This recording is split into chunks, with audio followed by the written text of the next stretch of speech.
Shalom. So, because somebody asked about Psalm 145, I decided to go ahead and start with Psalm 145. Now, some you may be aware that Psalm 145 is one of the what's called the acrostic psalms, and those are psalms which are written with the aleph beit, meaning that each letter, each verse starts with one of the letters of the aleph beit, and Psalm 145 is actually considered one of the it's one of the psalms that is said most often in in Judaism. It shows up 3 times in the daily prayers, and so I decided, and it has one curiosity that it doesn't have a verse that starts with the letter Nun, right? It goes directly from Mem to Nun. And the Talmud Brachot on page 4b actually discusses this. The tractate Brachot is about, obviously, it literally it means blessings. It is the one which deals with pretty much all the prayers. I mean, the Talmud isn't set up 100% where one part talks about something. In fact, parts often repeat in different tractates. But anyway, so here on in Brachot 4b, so the way the Talmud works is every the every tractate starts on page 2a, because the first page is actually the title page. So it starts on page 2a, and each page has 2 sides. So 2a, 2b, 3a, 3b, 4a, 4b. So this is on page 4b of the first tractate Brachot. In case you want to see it, the whole of the Talmud is actually available on Sefaria in English, which was actually pretty awesome. I think it's rather new. Um, Anyway, so the way the Talmud works is that there are Mishnayot, and the Mishnah is written in Hebrew. Well, was originally said in Hebrew. This is the oral law. And then there's the Gemara, which is the actual Talmud. The Mishnah can be studied by itself, and often is. And the Talmud is basically the debate on what the meaning of the Mishnah is, and that is in Aramaic. So you'll notice. So we're going to actually start off with, I believe it's a Braita. So the difference between a Mishnah is one of these statements, Tanaitic statements, which is included in the redacted version, which is called the Mishnah by Rabbi Yehuda Hanassi, Judah the Prince, he's often translated as. And the ones which were not included are, a lot of them are included in a different collection called the Tosefta, which literally means the additional ones. So it's kind of like the Apocrypha with the Bible, right? So you have the Bible, the canonical books of the Bible, and then you have the Apocrypha. In a similar manner, you have the Mishnah and you have the Tosefta, and the sayings which are not found in the Mishnah or in the Tosefta, but are recorded in the Talmud, are called Braitas. Okay, and I believe this is a Braita, because I don't believe it's in the Mishnah, but it may be. Sorry, this this isn't an actual real page of the Talmud which would tell me, you know, which has annotations where everything comes from. This is just a translation of the actual text itself without any of the commentaries. And honestly, you can't really understand the Talmud really without the commentaries. That's why you'll notice. So the bold here are the actual words that are found in the Talmud, and the non-bolded is basically, I mean, they're trying to make it possible to understand the words, because honestly, you can't just understand the words without all these interpolations. Because originally the Gemara was actually, and the Mishnah really is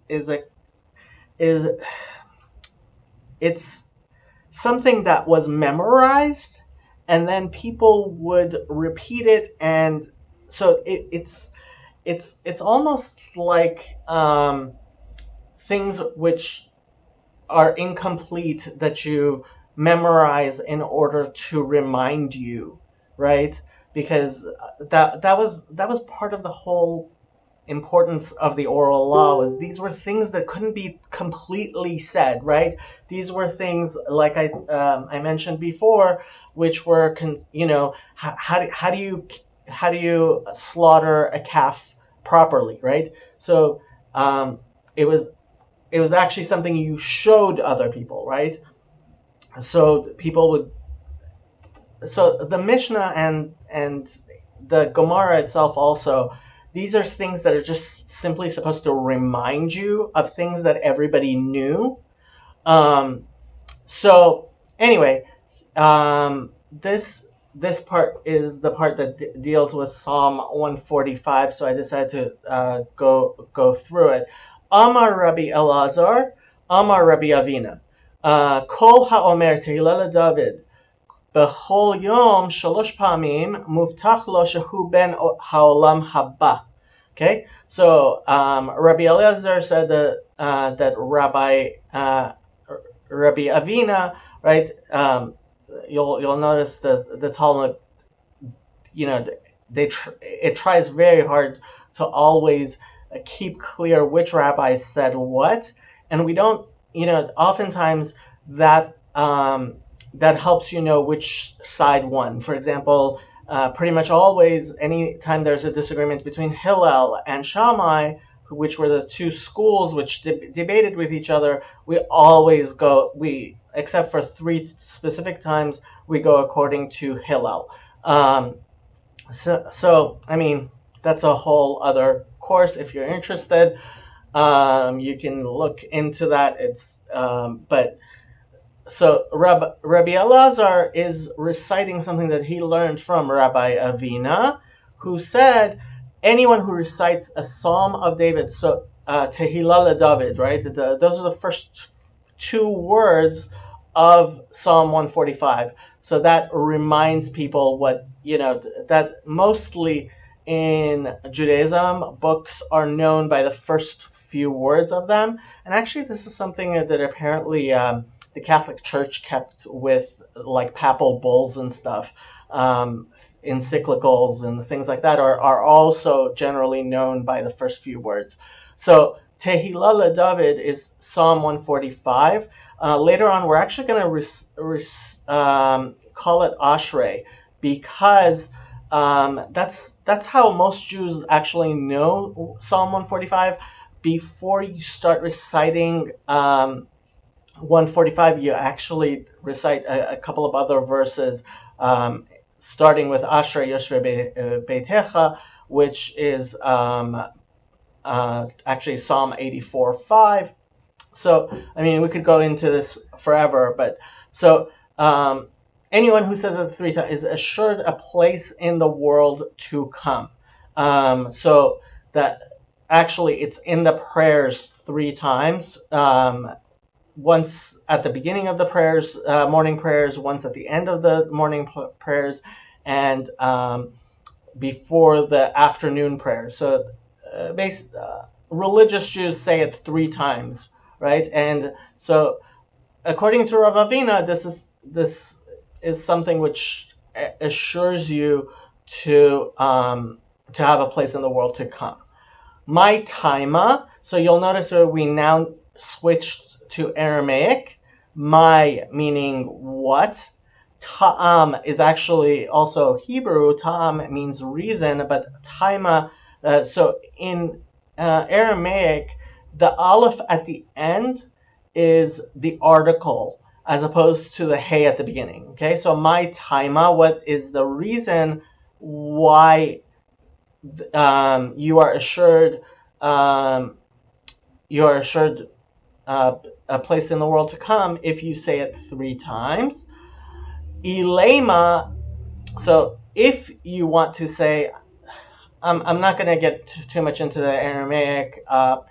If we end up there, we'll end up there. Ilema. If you are going to say mishum, because the atya ba'alef bet, atya literally means because comes. So the dalid at the beginning is similar to the prefix shin in Hebrew, that it comes shaba, right? We would translate it that it comes bet aleph bet in the it's arranged alphabetically, right? Nema, I would tell you, we would say nema. We would say Ashrei Tamime Darech. So that's Psalm 119. The Atya Bitmanya Apen, right? So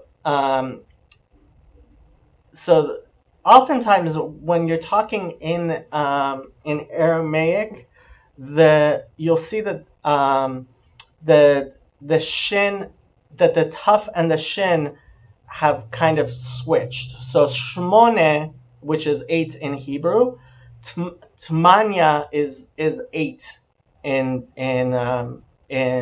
Aramaic. The atya bitmanya apen, so apen meaning times here. So that because Ashrei Tamimei Darech, Psalm 119, actually has the alphabetic arrangement 8 times. You can see it there. So that can't be the reason why. Ela mishum de itbe poteach et yadecha. So we'll get to that verse. We'll see verse 16. So that verse actually, poteach et yadecha umaspia kol chai ratzon, is actually often repeated. It's one of the most widely known verses in the Psalms. Open your hands and satisfy every living soul your favor. We'll see it inside when we translate it, but so because it has this prayer in it asking God, hey, could you please do me the favor, give me the grace, right? Pateachat yadecha. Nema halal hagadol dichtiv be noten lachem lechol basar, right? So I would if you're going to tell me that it's because of this verse Pateachat yadecha, verse 16 and 145, then halal hagadol, and this is one of the psalms that actually we call it by something other than where it's the first few words. Most people know it as Hodu Lashem Ki Tov Ki L'Olam Chasdo, right? So Hallel is something that Jews say in thanks to God, and Hallel Hagadol is a psalm, Psalm 136, which is said during Hallel. And psalms are generally not recited at night. Hallel specifically is recited. Almost psalms generally are not recited at night for various reasons I'm not going to get into. But Hallel is only recited at night on the night of Passover. And actually, apparently, the the Christian Bible refers to to it being said during the Last Supper. So Psalm 136 would have been part of what is said there, and maybe we'll do some 136 next time. It's actually part of the Haggadah. So um, it also has something similar in that it says noten lacham lechol basar, that it's asking God to please give our bread, kind of like our daily bread, to everyone and to all flesh, right? Um, so so the Gemara actually ends up saying Ela mishum de itbe tarte. No, it's actually because it is like yesh in Hebrew, be being inside of it. Tarte, tre is Aramaic for two. Right. So because it actually has the both of them, right? Amar Rabbi Yochanan. So Rabbi Yochanan says, so he's going off on a tangent regarding that psalm. Mipnei ma lo nemar nun ba'ashrei. So Psalm 145 doesn't have the nun. So Rabbi Yochanan asks, so why doesn't it have the nun? Mipnei sheyesh ba mepaltan shel sonei Israel. So this is a euphemistic phrase, right? And so basically he's saying because it talks about the bad things happening. Dichtiv, and so he's referring to Amos 5:2, which starts with the letter nun. Nafla lo tosif kum betulat Israel. So this is the simple meaning of the verse, right? Betulat Israel has fallen, and she will rise no more. Okay. So this is a verse which says bad things, right? Happened to Israel. So maybe that's why we don't want to remind people of Nafla. And this is actually one of the reasons I decided to go over Psalm 145 and this is because we just recently talked about the Nephilim, the ones who fell in Genesis. I think it was in chapter 6. We talked about the Nephilim, the fallen ones, right? So this whole theme of people falling and being redeemed, it's obviously a very big theme within Judaism and obviously also in Christianity, right? So nun, the letter nun is often is, especially here because of this verse, it's something that is associated with falling and with bad things happening. So that's why nun doesn't appear in Tehillah David, according to Rabbi Yochanan. Okay? B'marava metartze lehachi. So the Gemara. Okay, so the sages, the Amoraim, the sages of the Talmud, were located in two places. Some were in Jerusalem, and some were in Babylon. So that's why there's the two Talmuds. There's the Jerusalem Talmud and there's the Babylonian Talmud. This is the Babylonian Talmud. When we discuss the Talmud, we generally talk about the Babylonian Talmud, which is in Aramaic. The Jerusalem Talmud is actually in Hebrew. And so they're actually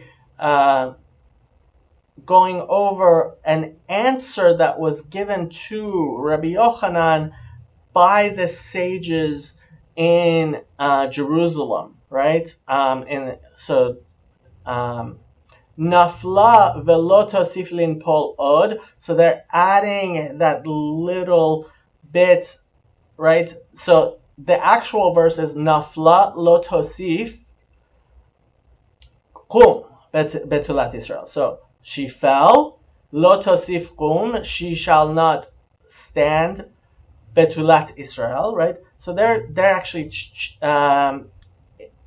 interpolating so they're reading the verse a little bit differently. Nafla, she fell. Velo tosif linpol od, right? So when it says she shall not continue, means nafla lo tosif nafla linpol, right? She's not gonna keep on falling. Kum betulat Israel, right? Rise, the Virgin of Israel, Batulat Israel, right? Amar Rav Nachman bar Yitzchak, afilu hachi.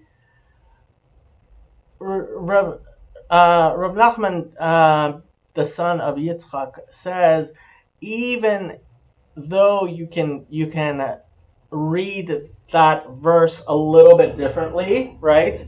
But where you start the right, it's even though you can kind of interpret it differently, still afilu hachi. Even so, Chazar David. So King David wrote wrote Psalm 145.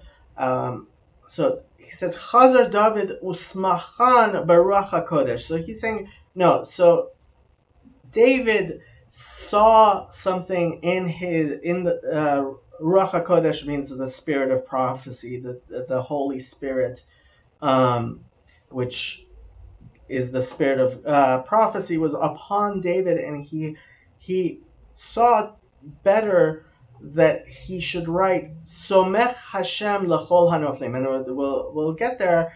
The verse 14, you'll see. So mem nun samech, right? So after mem is nun, and then is samech, right?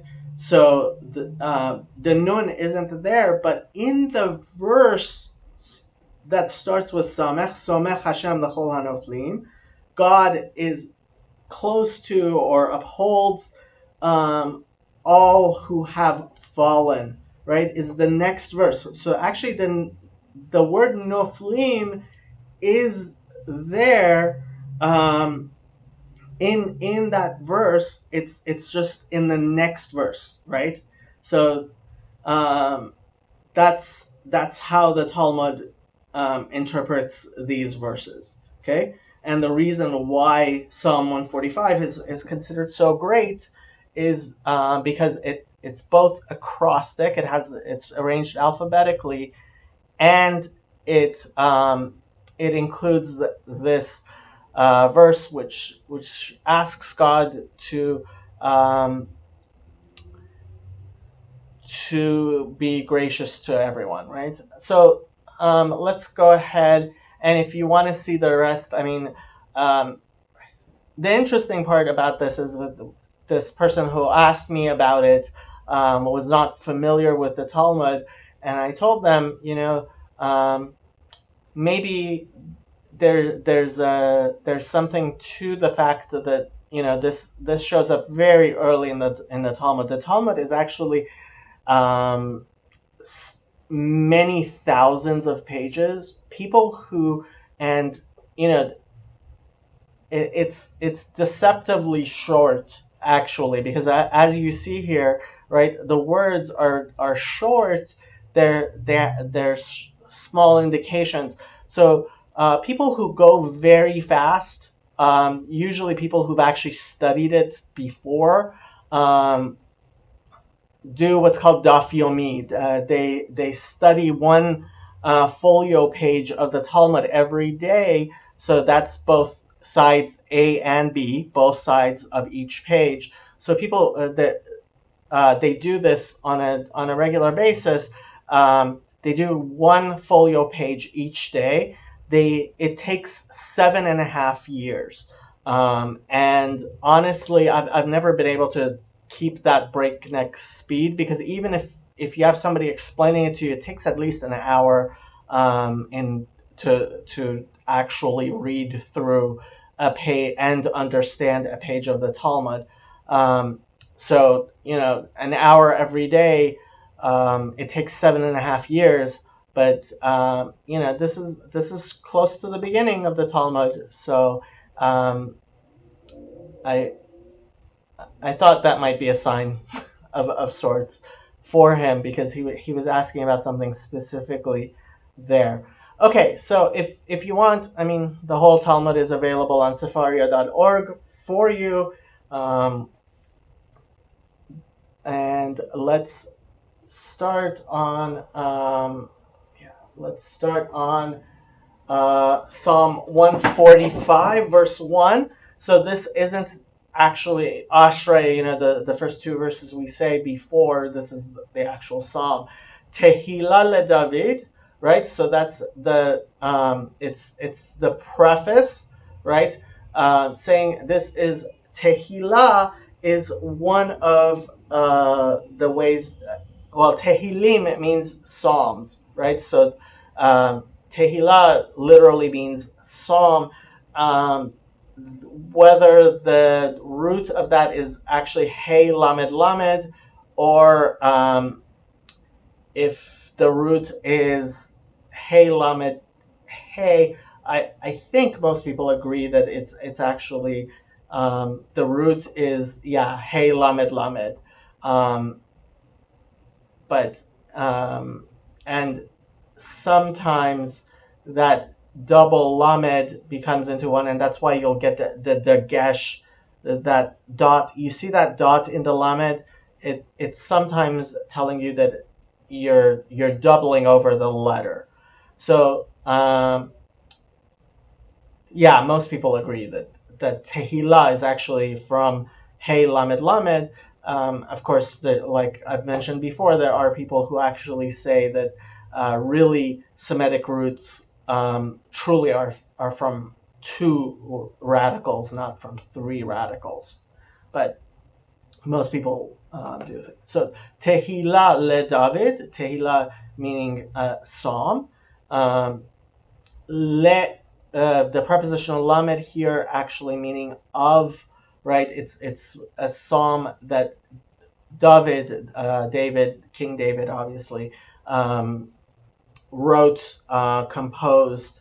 Um,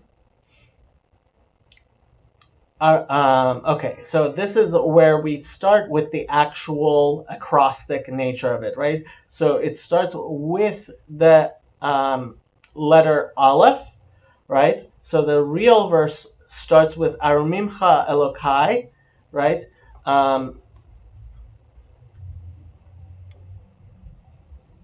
And the Aleph is the first letter. So the root here is Resh Mem Mem. The Aleph is the first person imperfect of. This is the PL they're saying. The intensive, right? Um, so I will, aromemcha, I will. So ram means above, romem means to raise. Here they're translating it as extol. Yeah, I guess that's what fine. Elokai, right? So this is the first person singular of Shem Elokut, right? Um, so the it's Elokai, meaning my God. God is in the plural, but obviously we're using it in the singular as we always do when we're actually referring to God. So I will raise you, mimcha, right? That chaf at the end is second person masculine singular. So I will raise you. So you're speaking. So I will, right? The aleph is telling you that you're speaking in the first person, and the chaf at the end is referring to the second person, God in the masculine, right? I will extol you, Elokai, my God, Ha Melech. So and this right, the king. So this is the article Melech, which we have, which comes up a lot. Mem Lamed Chaf is the root for king or rulership, right? Ve va'avarchecha, va'avarcha. Sorry, va'avarcha. So that is the conjunctive vav, and again we have the imperfect PL of the uh, the root here is bet resh chaf, which means to bless. Avaracha, I will bless. Right. The avaracha. This I'm not sure why it's avarcha and not avarech. I will bless. Right. In other places it's avarchecha. Right. We'll actually have it avarcha similarly in Genesis 12. So I guess once we get to some yeah, it I think it actually, I mean, I'm not sure why that the hay is there, but maybe we'll discuss that once we get to Genesis 12. Um, it could be avarech, I will bless, but it's avarcha. I'm not sure why. Okay, shimcha. So the root is shem, which means name, and the chaf at the end is the second person masculine singular. Le'olam, so that's the prepositional lamed, and here olam, forever, is written with the vav vemilui, written completely. So forever, le'olam. Va'ed. So conjunctive vav and va'ed, it comes from the root of ad, right? Is the until, but so va'ed, it's something that shows le'olam va'ed actually shows up a bunch of times. That it's kind of saying forever and ever is how it's often translated. So or you could translate it and until, right? Forever and until. But so that's how what's translated forever and ever. Let's look how King James does verse 1. Oh, sorry. Let's put this on the NIV. Where did the NIV go? There it is. Okay, so King James, I will extol thee, my God, O King, and I will bless thy name forever and ever. Yeah. And so King James doesn't actually include the note that it is a psalm of David, right?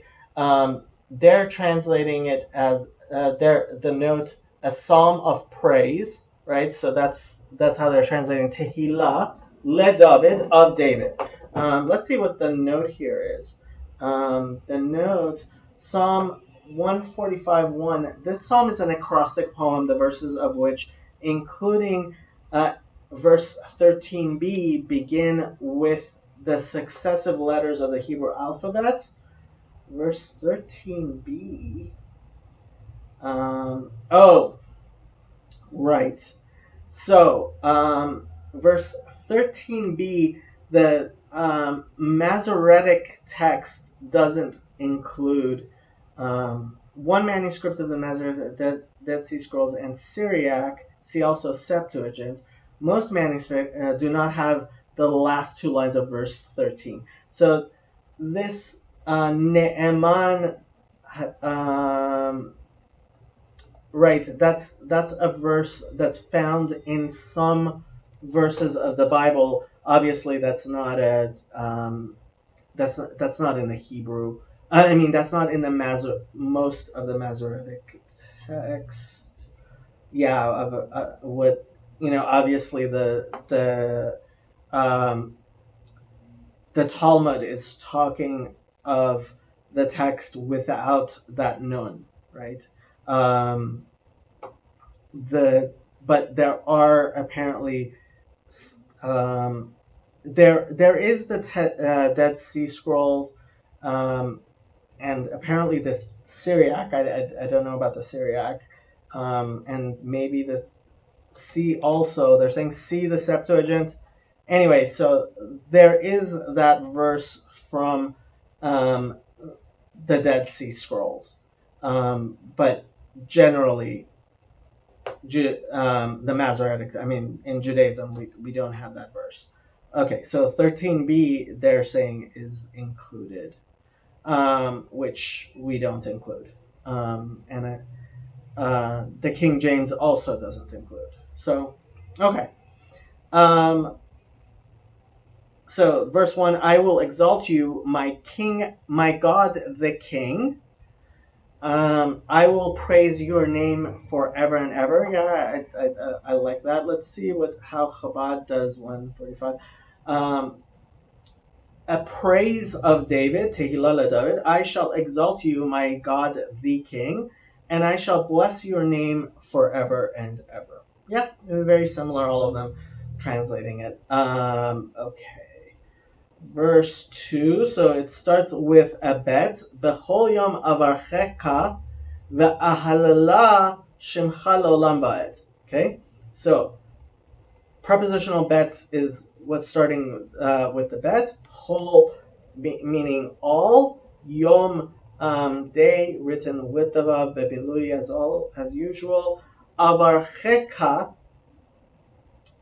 and so the aleph at the beginning, right? So it's it's the same as we had in the avarcha in the previous verse. Comes from the root bet resh chaf, to bless, and it starts with the imperfect first person singular. I will bless, and the chaf is the second person masculine singular, and I believe it has the dagesh because it comes after. Although there are places where we say avarchecha, but this is avarcheka. I'm not sure why the dagesh is there. It may even be just because it sounds better. There are times when certain things the uh, in the verses sound the way they do because it just sounds better in the Hebrew, right? Va'ahalalela. So conjunctive vav, the aleph telling you it's first person singular of the imperfect. I will, and the root here is hey lamed lamed, obviously to halal, to praise. A halala, so they're actually saying that it's cohortive. I'm wondering if that's why. Let me see if avarcheka. Yeah, so possibly the hey at the end is, yeah, okay. Is cohortive, meaning that it's actually in the kind of in the command form, even though it's in the first person. Yeah, so that may be why the hay is there. I'll definitely look it up before we do Genesis 12. Okay, Va'ahala Shimcha, right? We've had before. Shem is name, Cha is the second person masculine singular, and again Le'olam Va'ed, prepositional lamed, Olam written completely with the Vav, Va'ed conjunctive Vav, and Ed, so forever and ever, like we discussed before. Let's see, King James verse 2. Every day will I bless thee, and I will praise thy name forever and ever, right? And NIV, every day I will praise you and extol your name forever and ever. And Chabad, every day I shall bless you and I shall praise your name forever and ever. Very similar. Okay, verse 3. Gadol, so it starts with Gimel, which is the third letter. Gadol Havaya umehulal me'od ve'legidulato ein cheker. Okay, so Gadol, the root is Gimel Daled Lamed, which means to grow, right, or to be big. So Gadol, written with Bemilui Vav, with the Vav there, means great, right? Gadol. Havaya, so that's the tetragrammaton. Umehulal, so conjunctive Vav, and so the mehulal is in the pual, it meaning it is in the passive, I believe intensive. Pual is I believe is the passive intensive. Umehulal me'od, so greatly praised, right? So me'od means very much. Written without the vav as usual. It's not. It's written bechisaron. And mehulal is the pual participle. Very much praised. The mem is part of the present tense of conjugating the verb.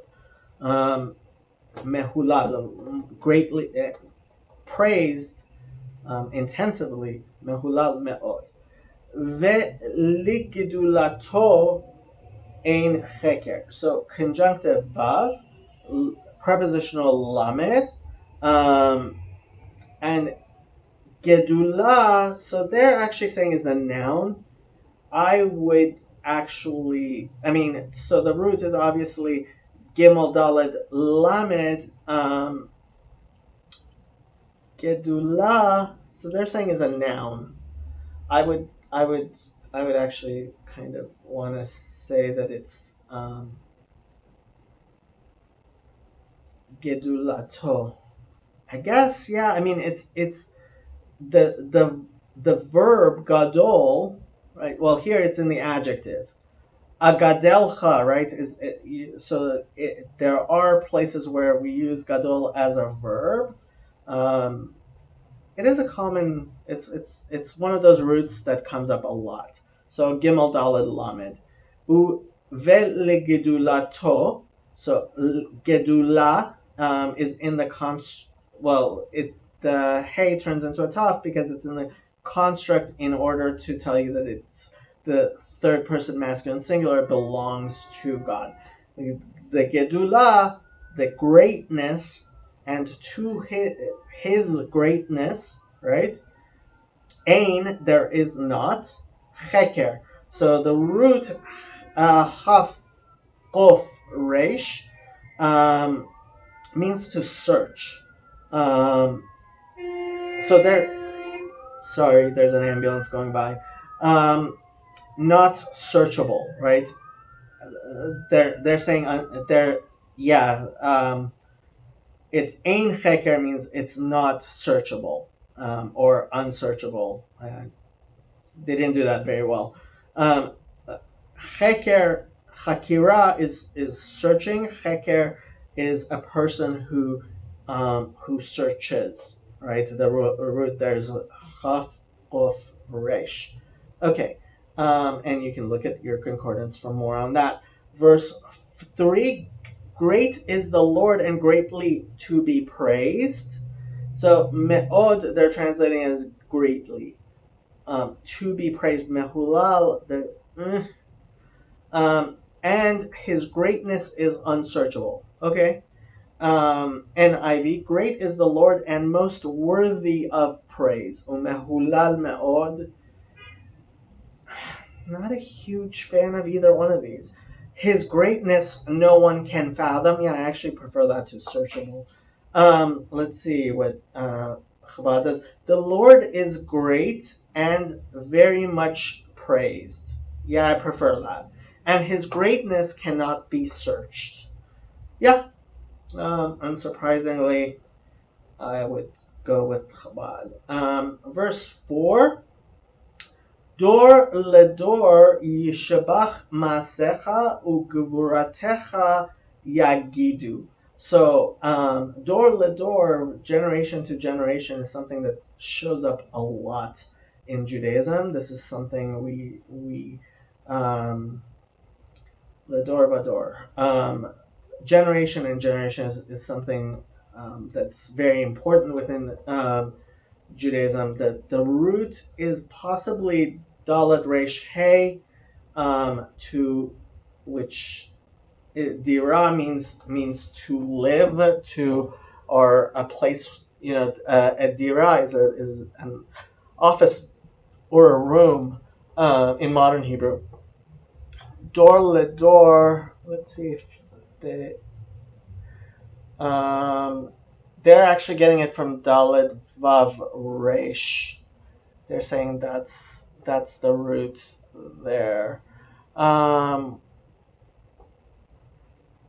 Yeah, we had it in Genesis 6 and 7 as generation. In Genesis 6, it was actually written Bechisaron without the Vav. Yeah, there's a lot of times when it's written without the Vav and many times when it's written with the Vav. So here it is Bemilui both times. Dor, meaning generation, let dor. There's actually no, it's not the la dor. There's a shva underneath the lamet, so there's no article. So generation to generation, right? Both of them b'milui vav, both of them with the vav. Yeshabach. So the root here is shevach shin bet het, which means to praise, right? Yishtabach is the hitpael form, which shows up a lot. Shevach is praise. So here, Yeshabach, the Yod is telling you that it's in the imperfect third person masculine singular of the PL form. Verse generation and generation shall praise, because it's in the imperfect, it's not incomplete. Yeshabach ma'asecha, right? And I think we've had ma'aseh before. The root here is ayin sin hey. The hey has absconded. The mem is part of ma'aseh. We've had many times before. I won't go into. So ma'aseh is work. Ma'asecha is your work. And actually the ma'asecha, the yud there is actually making it in the plural. Your works. Okay. Ugvuratecha. So we have the conjunctive vav. The root here is gimel bet resh, like we had before. Giborim, right? We talked about the great ones, the champions, right? And gever means man. Gibor ugvuratecha, and gevura is mightiness, right? Gevura, they're translating as mighty acts. I'm not sure I would translate it as acts. Ugvuratecha yagidu. And your mighty act, yagidu. So the root here is hey. Gimel Daled, and this is in the Hif'il, right? So that Yud is not part of the root; it's part of the. Well, okay, just so you know, Gevuratecha, that there is a vav between the bet and the resh, which sometimes is not there, and there is no vav between the resh and the taf. So it's the first is b'milui, the second one is b'chisaron. Sometimes, I mean, you could see it with two vavs there, you could see it with no vavs there, but here the first vav is there, the second one is not. Uguvratecha, your yagidu. So the root here is hey gimel dalid. I'm pretty sure everybody would agree with that. The yud telling you that it's in the imperfect, and the hey at the beginning has absconded. So lahagid is to say, right? To declare. And the vav at the end tells you that it's in the third person masculine plural. Yagidu, they shall say. So ma'asecha is okay. So generation to generation shall. Okay, so gevuratecha, noun, feminine, gevurat. Yeah, gevura. Yagidu, who shall say it? I guess dor ledor is. Well, we'll see how the translation, but this is third person masculine plural. And Yeshabach shall praise is in the third person masculine singular. So let's see how that's getting translated. King James, verse 4, one generation shall praise thy works to another, and shall declare thy mighty acts. So the way they're translating is, so dor ledor yeshavach masecha. So one generation shall say, so that's why it's in the singular, shall say to the next generation the praises of your works, ugevuratecha yagidu, and they shall declare your mighty acts, they together. You see how King James is doing that? Yeah, that's actually not a bad translation. Let's see what NIV does with verse 4. One generation commends your works to another. They tell of your mighty acts. Yeah, similarly, let's see what Chabad does it. Generation to generation will praise your works, and they will recite your mighty deeds.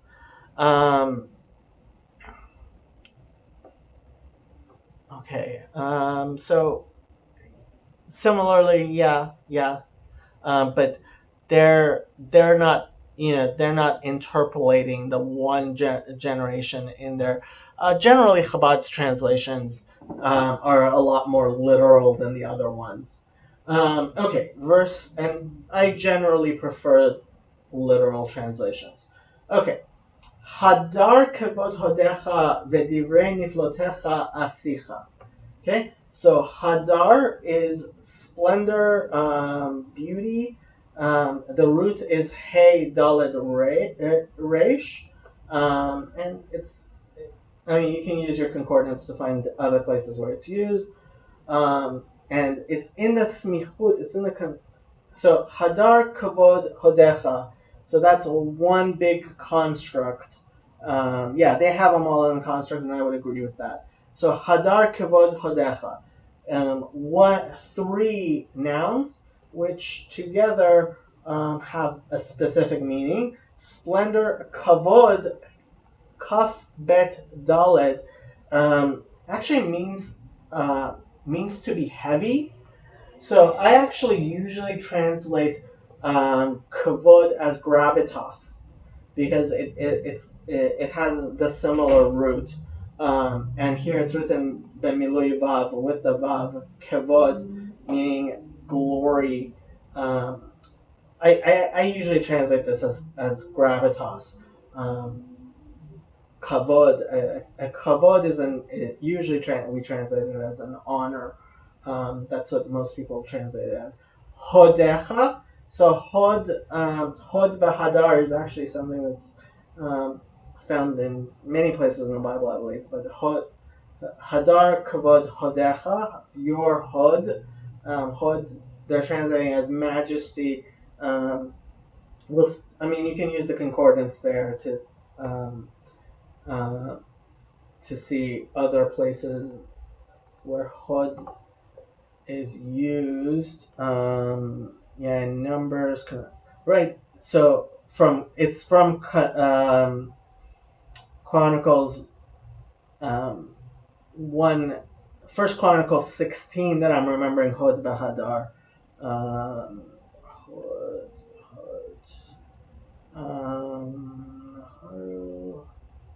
also in Job, it's Hod Bahadar. So these words in Psalm 21, Hod Bahadar. So like I said, Hod Bahadar shows up several times. Yeah, you can see. So these two words, honestly, they sound in Hebrew, they sound similar. So I think part of the reason why Hod Vahadar shows up together so many times is because um, it alliterates. So Hod Kavod Hodecha, Hadar Kavod Hodecha. So this time it's not Hod Vahadar, it's Hadar Kavod Hodecha. The Chaf at the end is telling you it's in the second person masculine singular. Vedivrei. So conjunctive vav, devarim means words. So one of the ways of saying to say dalet bet resh is the root. And actually in Judaism we translate dalet bet resh to be kind of a harsh word, right? Not just words, but usually, almost always, it's in some ways considered harsh. So Devarim, which is actually the Hebrew name of Deuteronomy, Devarim, meaning words or things. Devar is a thing. You can look up the root in the concordance, but Dalet Bet Resh is the root. Divrei is words. They have works. Devarim can also be things, right? And the mem isn't there because this is in the construct form. Okay, so divrei nifleotecha. So the root here is Pei Lamed Aleph. Niflaot are miracles. So Pele is a wonder, is something that's wondrous, right? Pei Lamed Aleph is something that's wondrous. The nun at the beginning, it's in the nifal, meaning in the passive, right? Niflaotecha, your wonders. Niflaot shows up in the Bible, I'm pretty sure many times. Nifleot is written b'milui vav, and your nifleot is the feminine plural. Your wonders. Niflotecha, your wonders. The chaf at the end is the second person masculine singular. So your wonders. Niflotecha asicha. So the root is sin yud het. And they agree with me that this is in the call, right? And the hey at the end. So I guess we figured it out. I don't really need to look it up. The hey at the end is telling you that it's in a command form, asicha, in imperfect cohortive. They're calling it asicha. So the aleph is telling you it's in the first person imperfect, right? It's something I will do. I will. They're saying meditate. Siach is. We've had actually we discussed siach before because in Genesis it actually was referring to a shrub, but here siach, very similar word, but masiach means to talk lightly. Usually we translate the things of your wonder, right? Or the words of your wonder. Well, we'll see how they translate it. I will say. How about, right, so let's see what King James does with verse 5. I will speak of the glorious honor of thy majesty. So that's how they're translating Hadar Kavod Hodecha, right? Glorious honor of thy majesty and of thy wonder. So Asicha, I will speak, they're putting at the beginning, and of thy wondrous works, right? Niflotecha. Let's see what NIV does with that. They speak of the glorious splendor of your majesty. So they're translating divrei not very differently. So they're saying the words of your glorious. So divrei. I see. So they're no. Are they? Where are they getting they speak? They speak of the wonder. We'll see the note. They speak of the glorious splendor of your majesty, and I will meditate on your wonderful works. Let's see what the note says. Some Dead Sea Scrolls and Syriac. So that's not. So they're going on Dead Sea Scrolls and the Syriac, and apparently Septuagint. Masoretic text on the glorious splendor of your majesty and on the work on your wonderful works I will meditate.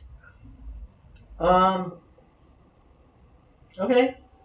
So they're actually translating a different text than the King James did, which is their right, I suppose. Okay.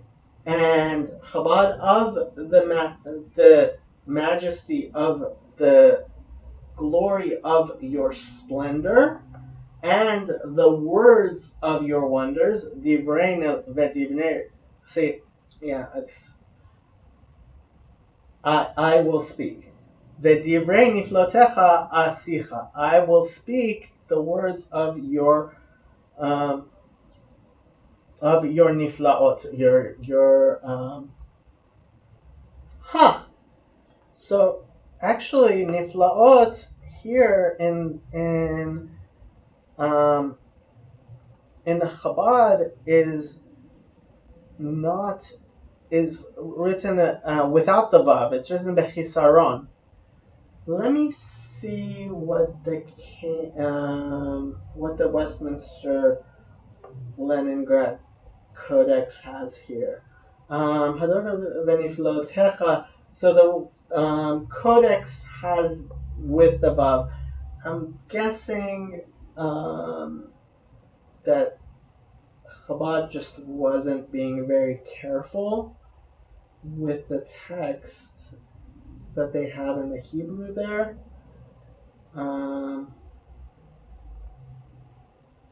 Because they're writing without the vav. The Westminster Leningrad Codex has it with the vav.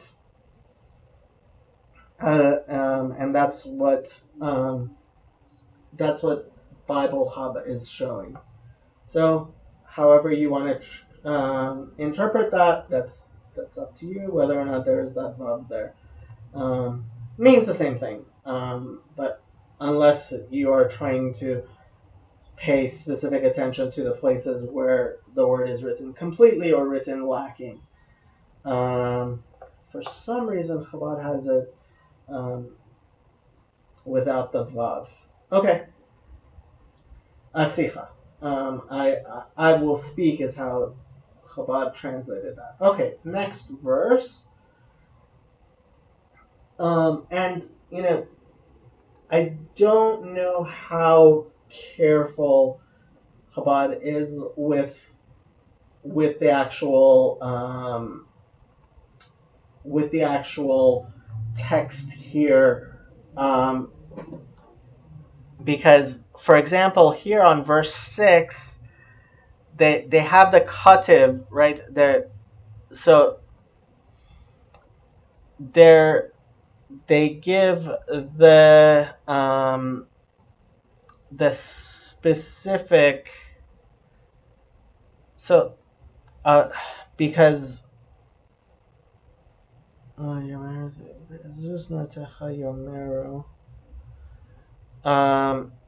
yeah, so katev is some, the,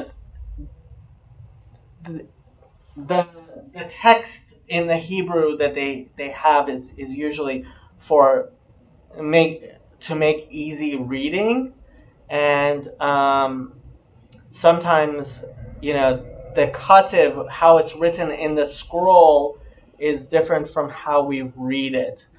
So that's what the root. So the note here. Well, we'll see when we get to verse 6. So I'm not sure exactly how they're doing the verse or not. Okay, let's see. So you see here. Okay, so let's read this, and we'll see. Ve'ezuz, so conjunctive vav. Ezuz, oz is strength. Ezuz, so I guess the root is ein zain zain. Oz means strength, but I guess the real root is ein zain zain. And the might they're translating. So that's the conjunctive vav, and ezuz comes from oz, from great. Yeah, nor otecha.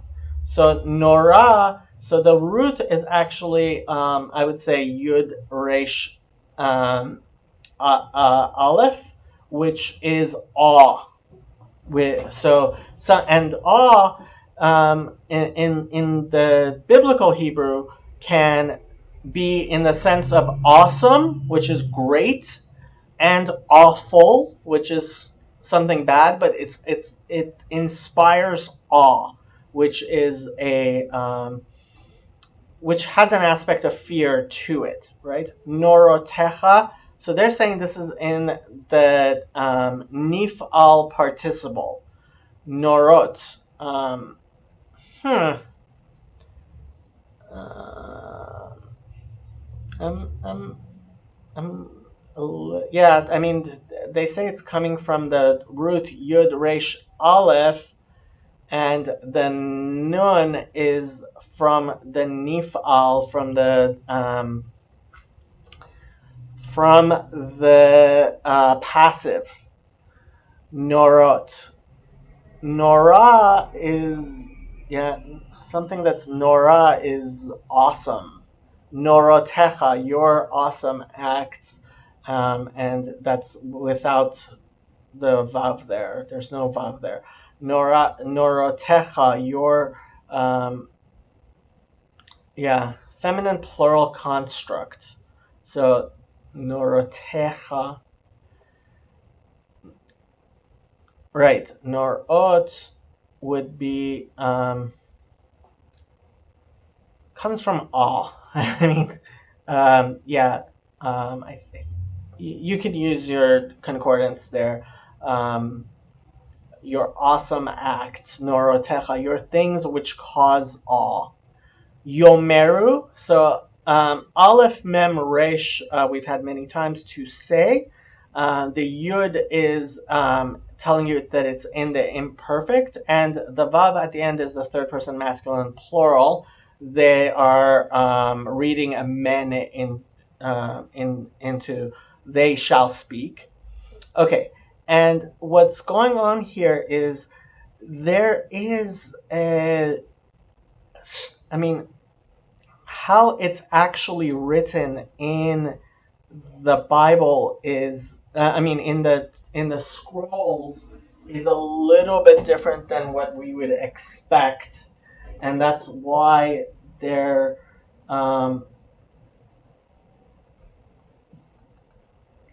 you see it put in this manner. So when we were looking at the Chabad, right? So they say kativ u gedulatcha. right? So the the cantillations and vocalizations are slightly different than the way it looks. So ugedulatcha is how we actually read it. Ugedulotcha is how it's written. Okay, obviously the root here is Gimel Daled Lamed, right? I guess if you were just reading it, I mean, if I was just reading it inside, I would say Ugedulotcha. Your Gedulot would mean Gedula is, so Gedula is greatness. Gedulot would be um, the plural, I guess. But the way we read it is Gedulatcha. So that instead of being in the plural, it's in the feminine. So the hey turns into a taf.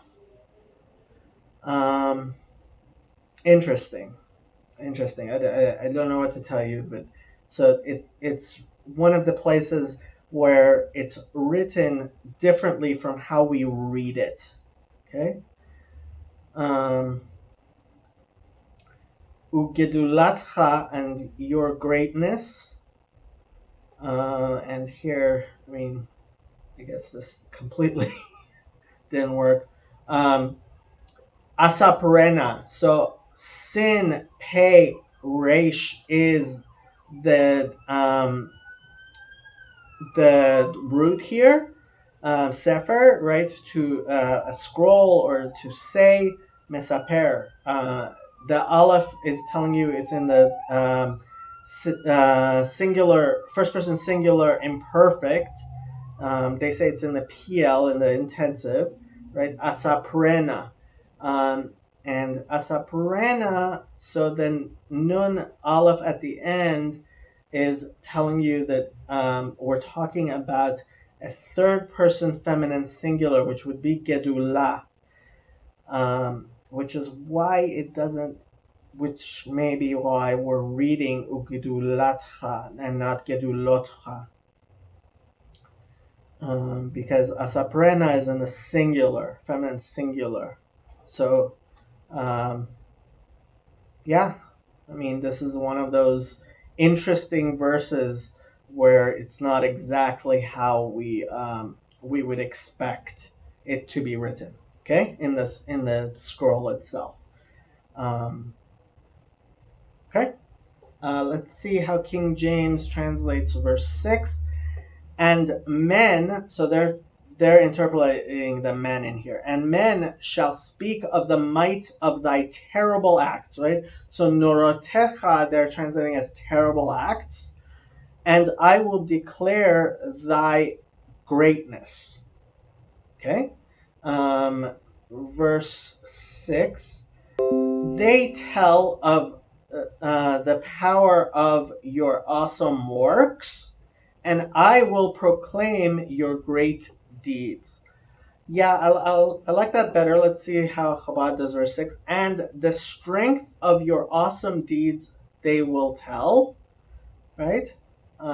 And your greatness I shall sing. So they're translating asaper to sing. Asaperena, I shall sing it.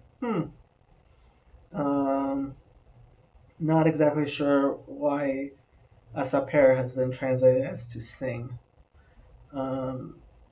Especially since Yeranenu in the next one is obviously to sing. Okay.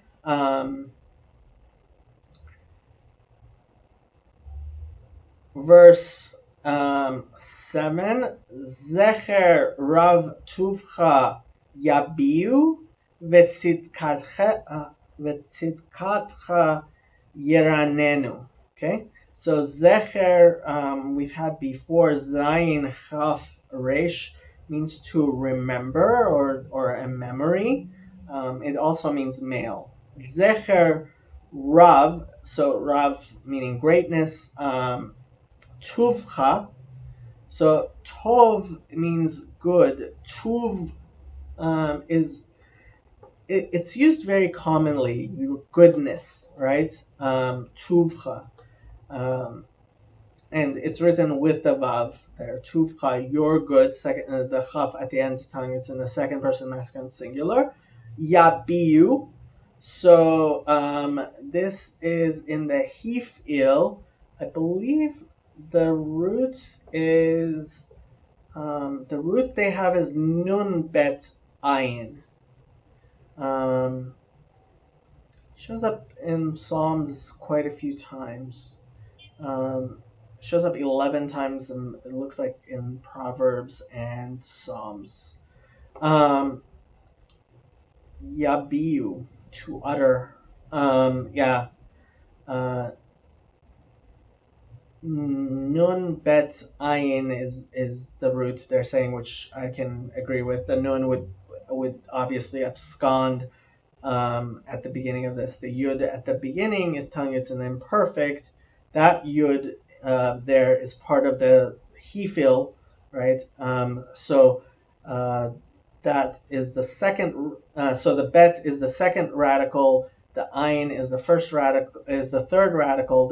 And the first radical is missing. Yabiu, and the vav at the end is telling you third person masculine plural. Yabiu, they shall utter, they shall say. Vetzidkatcha, so there's the conjunctive vav. The root is tzedek, tzadi daled qof, right? Which we translate as justice or righteousness. Tzedakah is the noun form of so we actually in Judaism tzedakah is something we use a lot, which we actually translate as charity. To give charity in Judaism is to give tzedakah, which is an interesting thing to because you would there are many homilies on this. Why tzedakah? Why charity? Comes from the word tzedek, justice, because obviously part of doing what is just is to give charity. V'tzidkatcha, so the hey turns into a taf, and the chaf at the end is telling you it's in the second person masculine singular, right? Your tzedakah, your justice, your righteousness, or your charity, yeranenu. So the root there is resh nun, right? Yeranen. So rina, or actually resh nun hey, but that hey is turning into a nun at the end. Rina is a word that shows up. So ranana. In Hava Nagila we say neranana, right? So resh nun nun, yeah, that is the root. Resh nun nun. Okay. Yeah, resh nun nun. So that's the root to sing, is usually how it's translated. Yeranenu, they shall. So it's third person masculine plural, right? And it's in the imperfect. They shall. Okay, let's see how King James does verse 7. They shall abundantly utter the memory of thy great goodness. Zecher of Tuvcha Yabiu. I'm not sure where they got the abundantly from. Or unless great goodness? Either they included that great or abundantly from an extra word. and shall sing of thy righteousness. Okay.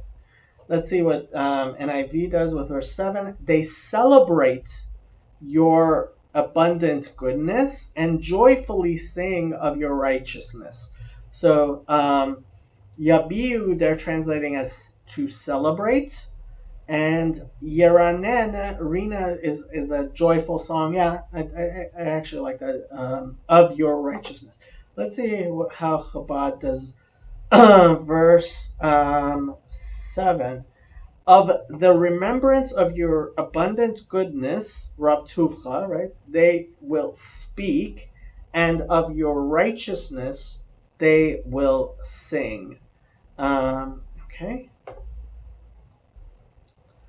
Verse 8.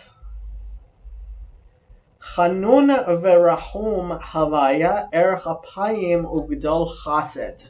Okay. So Hanun comes from the root het nun nun. It's being turned into an adjective. Honen is to be. They're translating as gracious. I would say responsive to prayer. A tachana is a prayer, tachanunim, right? We say prayers to God, asking Him to have mercy. Maybe mercy might be the word honen, right? Yeah, you can use your concordance there. The root het nun nun shows up, I think, pretty often in the Bible. Verahum, so conjunctive vav, and resh het mem is the root there. Rahem means to have mercy. It also means womb. Okay, so a rechem is a womb, and rahum is to be compassionate. You can use your concordance there. So Hanun Rachum, I believe it actually oftentimes also are coupled because they sound similar. Sometimes you just have to accept that, things that sound good when you're making a song, like you would in English, you would use words that sound good together. Hanun Rachum sound melodic, alliterate, right? Havaya, that's the tetragrammaton, right? Erech apayim ugdol chased. So erech apayim is actually it shows up many times in the Bible. It's usually translated slow to anger. So erech, like when we were talking about the ark in Genesis, orcha, we said it's length, right? So erech actually means lengthy, right? Aleph resh chaf can mean lengthy, can also mean set, as in according to how it should be. The Shulchan Aruch, for example, is the set table, which is the code of Jewish law. So erech can mean width, can also mean in order. Erech, you can use your concordance, obviously. Apayim, so af literally means a nostril, but af also means anger, right? And I guess you could say the root there is, people's nostrils flare when they are angry. So apayim here literally means nostrils, but apayim, erech apayim here means, yeah. That's what the concordance has, but here it's obviously referring to anger. Erech apayim we use a lot to say slow to anger, right? His Literally, it means lengthy nostrils. I guess God was Jewish. Haha. But it, it it means slow to anger. Erech apayim. Ugdol, so conjunctive vav, and the root is gimel daled lamed, which means great or big. Chased, so it's chased here because it's at the end of the sentence. It's actually chesed. Chesed means mercy. Chaf samech, I mean chet samech daled. Sorry, chesed shows up a lot. Chasid, right? It means people who are Hasidim. You've heard of are people who are devoted, devout, the devout. But chesed, it means mercy or kindness. Okay, let's see how King James verse 8. The Lord is gracious and full of compassion. So Hanun they're translating as gracious, I suppose, and Rahum is full of compassion, slow to anger, and of great mercy. Gedol chased, right? His mercy is big, is great. Let's see NIV. The Lord is gracious and compassionate, slow to anger, and rich in love. Okay, so chesed, I guess, can be translated as love. That I don't mind that so much. Yeah, and gadol chesed, they're saying rich in love. Okay, I guess. Verse 8, the Lord is gracious and compassionate, slow to anger, and of great kindness. I prefer the Chabad here, not surprisingly. Okay. Tov havaya lakol verahamav al kol ma'asav. Okay? So again, Tov is good, written bemilui with the Vav here. Havaya is the tetragrammaton, so God is good. Lakol, so prepositional lamed with the article lakol, to all. Verahamav, so conjunctive vav, we have again rahamim, right? Is mercies. Rahamav is his mercies, right? The vav is the third person masculine singular. Rahamav, rechem, like we said, means mercy or compassion or womb. Same, rechem. Rahamav, his mercies. Al, this is the preposition with the ayin, not aleph. Kol, again, all of. Ma'asav, right? And we had ma'aseh many times already, and it means works. Ma'asav is his works. And we've discussed that before. So let's see what King James has to say. Verse 9. The Lord is good to all, and his tender mercies are over all his works. So the Rahamav they're translating as tender mercies.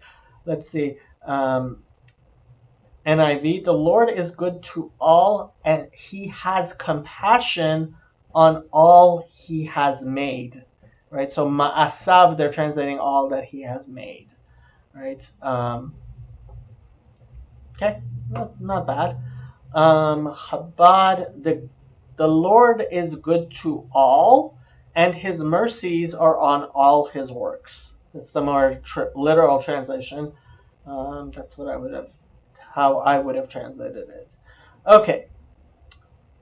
Yoducha havaya kol masecha v'chasidecha yevarchucha.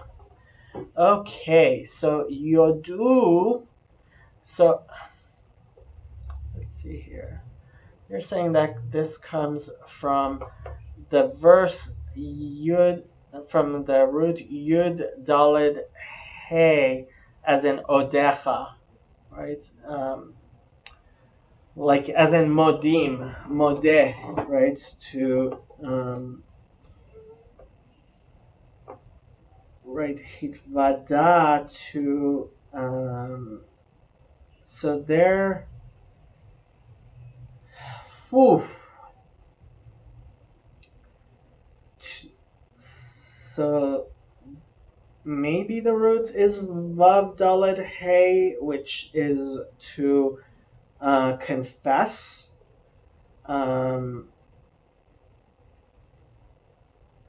Maybe it's the hodu. They're translating. Uh, this is a difficult one.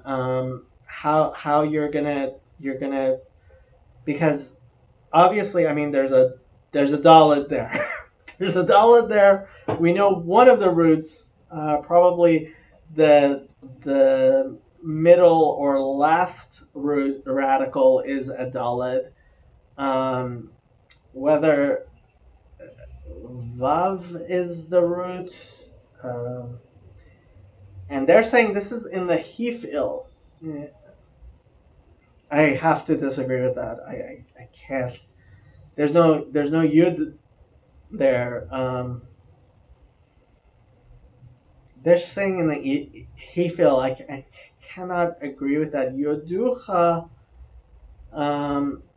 either to confess or to say, right? I would actually probably translate this, shall confess to you, but they're translating as to praise. Yoducha. I would say, to modeh can also mean to agree to. Yeah, I'm gonna have to say I think confess might be the word best. They shall confess. Third person masculine plural. I'm gonna have to disagree with what they're saying here. Yoducha, they will confess to you. Havaya, that's the Tetragrammaton. Kol ma'asecha, all of your works. And we've had ma'aseh several times already. Ma'asecha, your works. V'chasidecha yevarchucha. Okay, and so conjunctive vav, and the root obviously here is het sin daled, which we said is chesed is kindness, but a chassid is a person who they're translating as saints. Usually in Judaism we translate as devout, people who are devout. Chassid, a chassid is, and that shows up many times in the Bible. V'chasidcha, chasidecha, your chasidim, your the people who they're translating as your saints. I would say your devout ones. The chaf, obviously second person masculine singular, and the chasidim it is in the plural male construct. That's why the yud is there. Your chasidim, whatever that means. Yevarchucha, right? So the yud is telling you that it is in the imperfect. The root here is bet resh chaf. So shall bless you, yevarchu, the vav at the end telling you that it's in the third person masculine plural. The chaf would normally tell you that it's in the second person masculine singular, but there's a hey at the end, which yevarchucha, which is somewhat confusing to me. I think that actually does show up in other places. I'm not gonna read too much into that, but that's something you might want to pay attention to. I wonder if Rashi says something. We'll see. Okay. Verse 10, King James, all thy works shall praise thee, O Lord, and thy saints shall bless thee. Okay? NIV, all your works praise you, Lord. Your faithful people extol you. So they're translating Yevarchucha as extol and Chasidecha as your faithful people. See how Chabad does it. Verse 10, and there are no Rashis on that one. All your works will thank you, right? Hodeh can be to thank. I can agree with that. O Lord, and your pious ones will bless you. Yeah, that's probably how I would go with it. Either thank or modeh, right? Hey, vav dalid or hey dalid hey. Yeah, hey dalid hey. That's the root they are using. Maybe confess. It's up to you. Okay, next verse 11.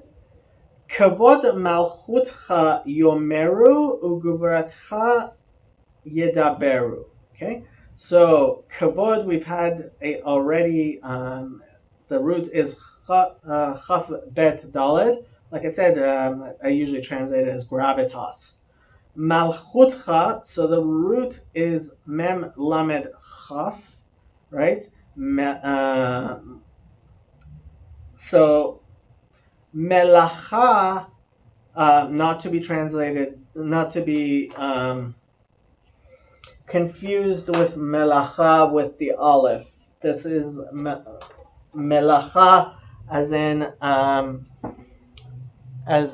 so malchut is kingship or kingdom. A kingdom is a malchut, right? Malchut Yavan, malchut Mitzrayim, the kingdom of Greece or of Egypt. Malchutcha, it comes from mem lamed chaf, which means king. Malchut is the noun form of that. So your malchut, it's in the second person masculine singular, the chaf at the end. So your malchut, your kingship. Yomeru, so the root is aleph mem resh, to say, and the yud tells you it's in the imperfect, and the vav tells you it's in the third person masculine singular, plural. Ugevuratcha, so conjunctive vav gevura is written the milui completely with the vav, at least in the text that they have here. The root is gimel bet resh. So gevura we already had in this psalm. Gevuratcha, the hey turns into a taf, and the chaf at the end is the second person masculine singular. So your power, your gevura. Yedaberu. So this is, the root is daled bet resh, which we said is to say, right, or davar, or a thing. Yedaberu. So the yud telling you it's in the imperfect, and the vav at the end is third person masculine plural. So yedaberu, they shall speak. It's in the PL, which is the intensive. Daber, unlike lemor, is usually in the PL. Okay, let's see how King James translates that. They shall speak of the glory of thy kingdom and talk of thy power. Okay. NIV, they tell of the glory of your kingdom and speak of your might. Okay. And Chabad, verse 11, they will tell the glory of your kingdom and they will speak of your might. Yeah. very similar translations, and that's a pretty simple verse. I don't think lots of so lehodia. This is the hefil of the root either yud vav yud daled ayin, or actually I think I usually put the root as daled ayin hey. Um, yeah, that is actually my preference here. But we've had, I mean, this root to know da'at, right? We've spoken of that form of knowledge, which is called da'at. Um, I would say the root here is dalad ayin hey. There's I believe they identify that root as yud daled ayin, right? And that's something that we euphemistically often use to know. Um, right. Um, how exactly you do that verb is up to you, but it's the same verb. It's obviously to know, to make known, because it's in the hefil. Hefil is the causative, right? And the yud, the hey at the beginning, and the yud, lehodia, to make known. That is, I agree with them that this is. See, they're saying this is in the infinitive. I don't agree that it is in the infinitive of the hefil. Um, Lahodia, does that? No, maybe, yeah, maybe Lahodia is the infinite, yeah, of the Hefil. Okay, yeah, to make known, right? To make known, yeah. Livnei, so it's prepositional lamed, and this is bene, meaning sons in the construct form. Bene ha'adam, right? And because it's in the construct form, and this is Adam, the article goes on the last noun of the construct form, the smichut. Livnei ha'adam gevuratav, right? So we had gevurot several times already. A root is gimel bet resh. The vav is there. The second vav you would expect there between the resh and the taf is not there. So partially, full, partially lacking. Gevurotav, and that yud vav, third person masculine singular, his, right? Gevurot, yeah, gevurotav, gevuroto. I'm wondering why it's not gevuroto, gevurotav. Not sure. Gevurotav or gevuroto. His gevur. Oh, because gevurato would be his, his gevura. So gevurotav, that's the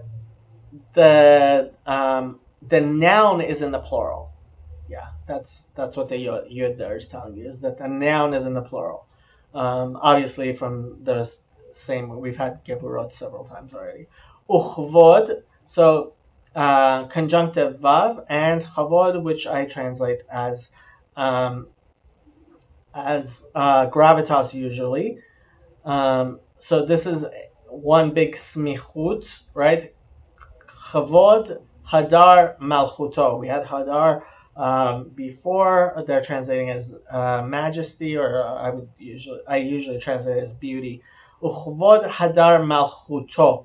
So malchut, like we said, is kingdom. Malchuto is his kingdom, and yeah, not a lot to disagree on. I'm guessing the translations are all going to be very similar. To make known to the sons of men his mighty acts and the glorious majesty of his kingdom. Okay.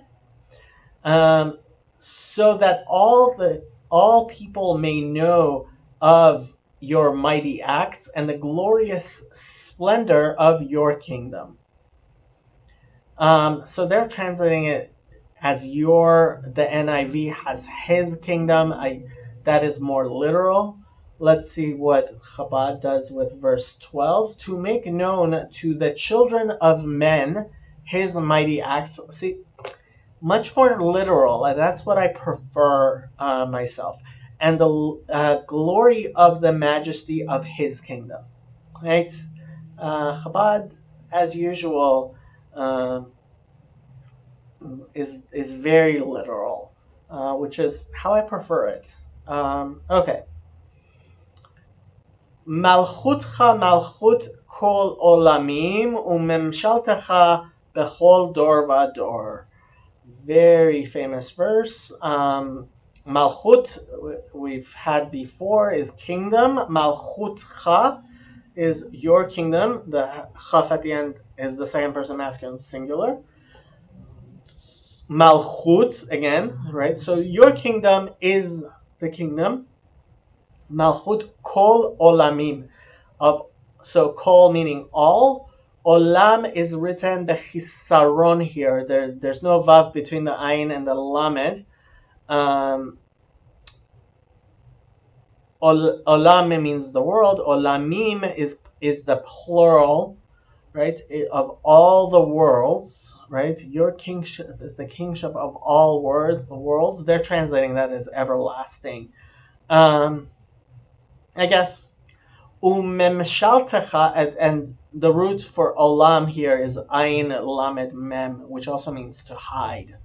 Okay, umemshaltecha. So memshala, we've had that in Genesis, I believe. So moshel mem shin lamed is the root, right? Is to rule over, right? Memshala is they're calling dominion. Yeah, I memshala. Yeah, that makes sense. The hey is turning into a taf, and the chaf at the end is telling it's in the second person masculine, singular. Memshaltecha, and your dominion. Yeah, I guess. Yeah. Bechol, so prepositional bet. Chaf lamed is the chol all of. Is in all of dor vador, and like we had before, generation upon generation, right? Dor written b'milui vav, written completely with the vav, vador conjunctive vav, and then dor again. And your dominion is upon every generation, right? So they're saying it throughout all generations. Okay, so let's see what King James does with verse 13. Thy kingdom is an everlasting kingdom, and thy dominion endureth throughout all generations. Okay, so now actually, this is where we're going to see 13. So this is in the NIV 13a, right? I haven't been pointing out that the first letter is the acrostic. Obviously, in every sentence, it's been the first letter has been the next letter of the Hebrew alphabet, right? So this is 13a, which according to the NIV, which has thing. And actually, let's look up. I'll pull up the Dead Sea Scrolls, Psalm 145.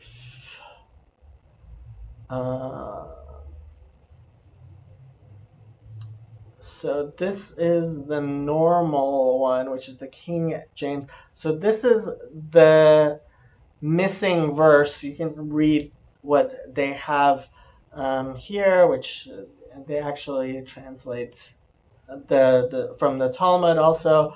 The Septuagint and the Vulgate have this verse, which apparently is being called, I think, Ne'eman Elokim Bedavarav V'chasid B'chol Ma'asav. Yeah, that's what they're sometimes called.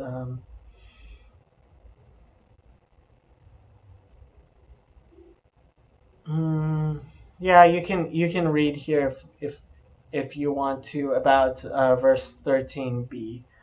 Um,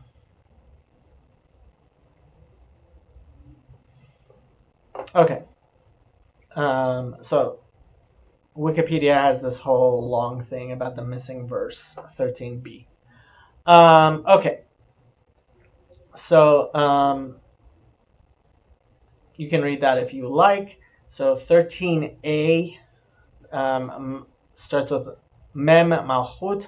The kingdom is thy kingdom is an everlasting kingdom, and thy dominion endureth through all generations. Okay, and NIV, your kingdom is an everlasting kingdom, and your dominion endures through all generations.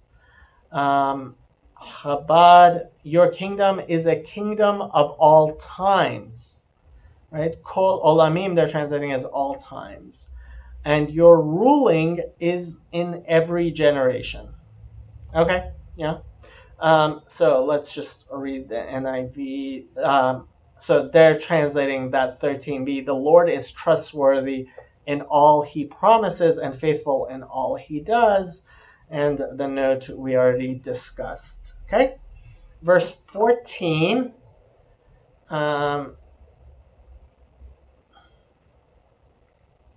Somech havaya lechol hanoflim v'zokef lechol hakefufim. And like we explained, the Talmud explains that this noflim here is actually the nun that would have been in that verse, which which NIV has as Ne'eman has. I'm not going to go too much into that because um, obviously I go according to the Jewish tradition, and I guess King James version only Christians would also go according to the Jewish tradition. So okay, somech, right? Sin mem chaf is the root, which can mean to lean on or to be close to. Like when we talk about construct form, we call it smichut, right? And it can also be to hold something up, right? From the side specifically, actually. Um, to hold something up from the side. Somech, right? So someone who is who close or upholds, right? Um, Somech havaya, that's the tetragrammaton, obviously. Lechol, prepositional lamed, chol meaning all. Ha noflim, so hey is the um, article. So there, so I think we discussed this when we did Nephilim as well. The question is this in the Nifal or in the Kal? They're saying it's in the Kal, and they usually do. But I was always taught that Noflim is actually in the Nifal. It's in the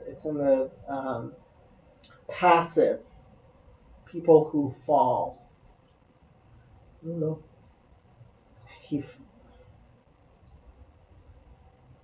Yeah, I mean we've discussed this before, but it means people who have fallen. What exactly? Whether it's an active falling or passive one, I guess is the disagreement here.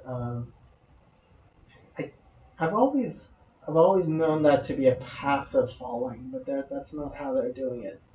Vezokef, right? So Zion of pay is to make straight. Okay, and you can look that up. The conjunctive vav. This is actually the milui vav. There's a vav there which I don't think is usually used there, but zokef is straightens, and they're saying raises up, but really it means to make straight. Lechol, so prepositional lamed, chol meaning all, hakefufim, so chaf pei is the root there, which means to bend, kofef, right? Is to bend. Hakefufim, those who have been bent. So the hey is the article there, and it's in bemilui vav. There, it's written fully, and kefufim is in the plural.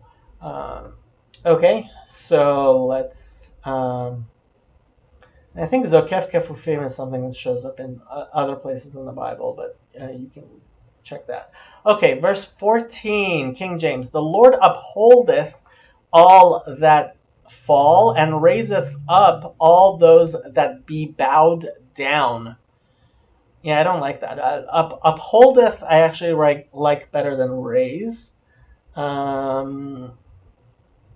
But raiseth up, zokef kefufim, I would say make straight those who have been crooked. Let's see what the NIV does. The Lord upholds all who fall and lifts up all who are bowed down. Verse 14. The Lord supports all those who fall and straightens all who are bent down.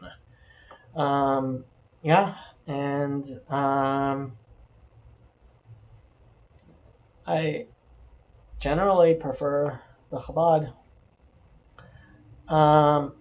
Okay.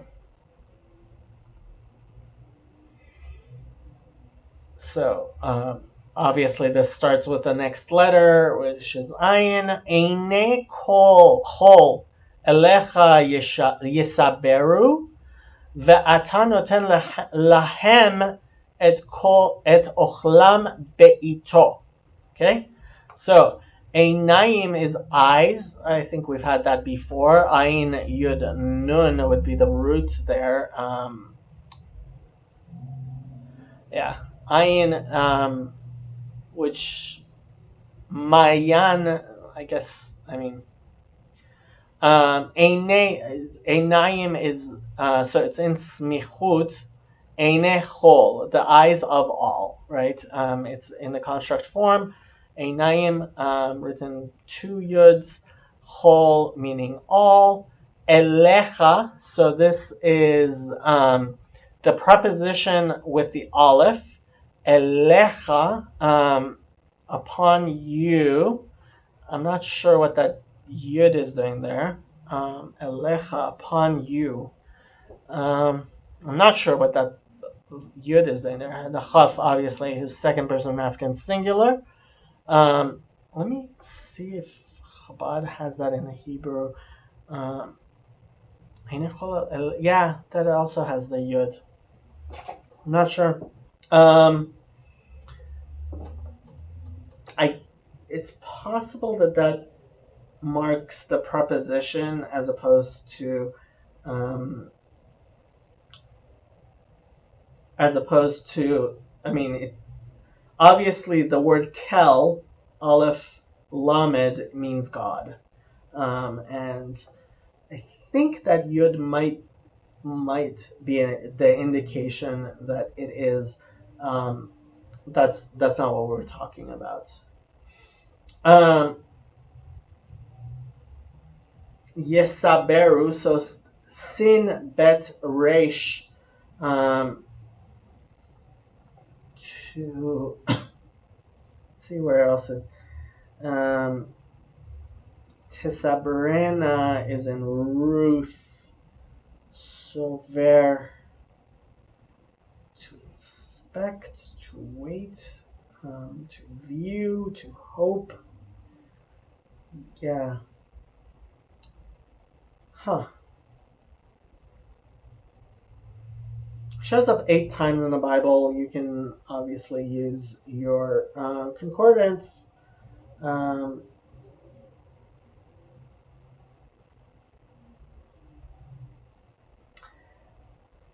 Yeah, possibly it comes from the sin bet resh, to think in the Aramaic svara. Um, I think I've mentioned before that the sin and the samech are actually considered more interchangeable than the sin and the shin. So don't mistake sin and shin, but sometimes I think at least some people say that sin and samech are the same letter. So yisaberu, they're translating as look expectantly. Obviously, it's in the the yud is in the imperfect. The vav tells you it's third person masculine plural. Yisaber, whatever that root sin bet resh means. Ve'ata, so conjunctive vav, ata is you in the masculine singular. Noten, so we've had to give before, latet. Noten, the root is nun tet nun, I believe. Uh, Yeah, nun tet nun, to give. I think we've had that many times. Noten, written b'milui vav, written with that vav, which is not always there when. Lahem, so it's the prepositional lamed with the third person masculine plural pronoun, lahem, to them, right? Give to them. Et is the direct object marker. Ochlam, so ochel means to eat.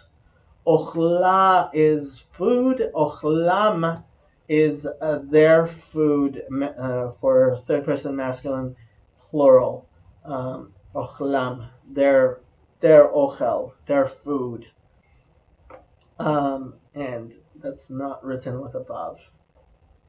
Be'ito, so prepositional bet. Et means a time, right? And that's or time, or they're translating here as season. That's fine. It's time, right? The vav at the end is the third person masculine singular. So in its time, so they're translating in due season. Okay. So King James, verse 15.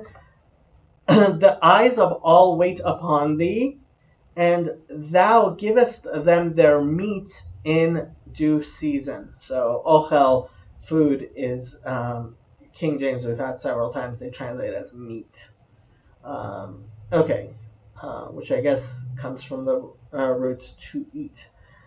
The Lord uphold, verse 15, sorry. The eyes of all look to you, and you give them their food at the proper time. Okay.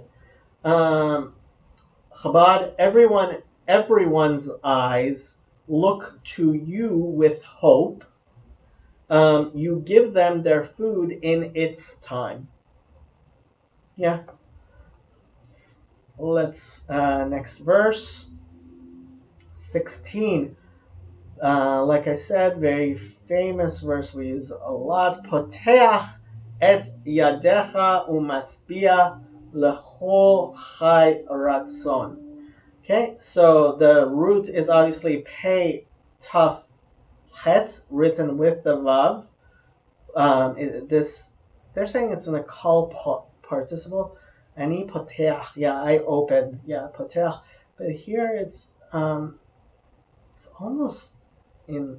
Well, I guess it's not in the command form, but you're kind of asking God, yeah. Pateach, open. Et is the direct object marker. Yadecha, so this is your hand in the singular. Both you, singular you, and both hand, singular hand, your hand. Umasbia, so conjunctive vav. This is in the he field. That mem is telling you it's in the present form of. So the root is sin bet ayin, seva, to be satisfied, which comes up a lot in the Bible. Umasbia, and causes to be satisfied, right? He feel. Masbia, lechol, um,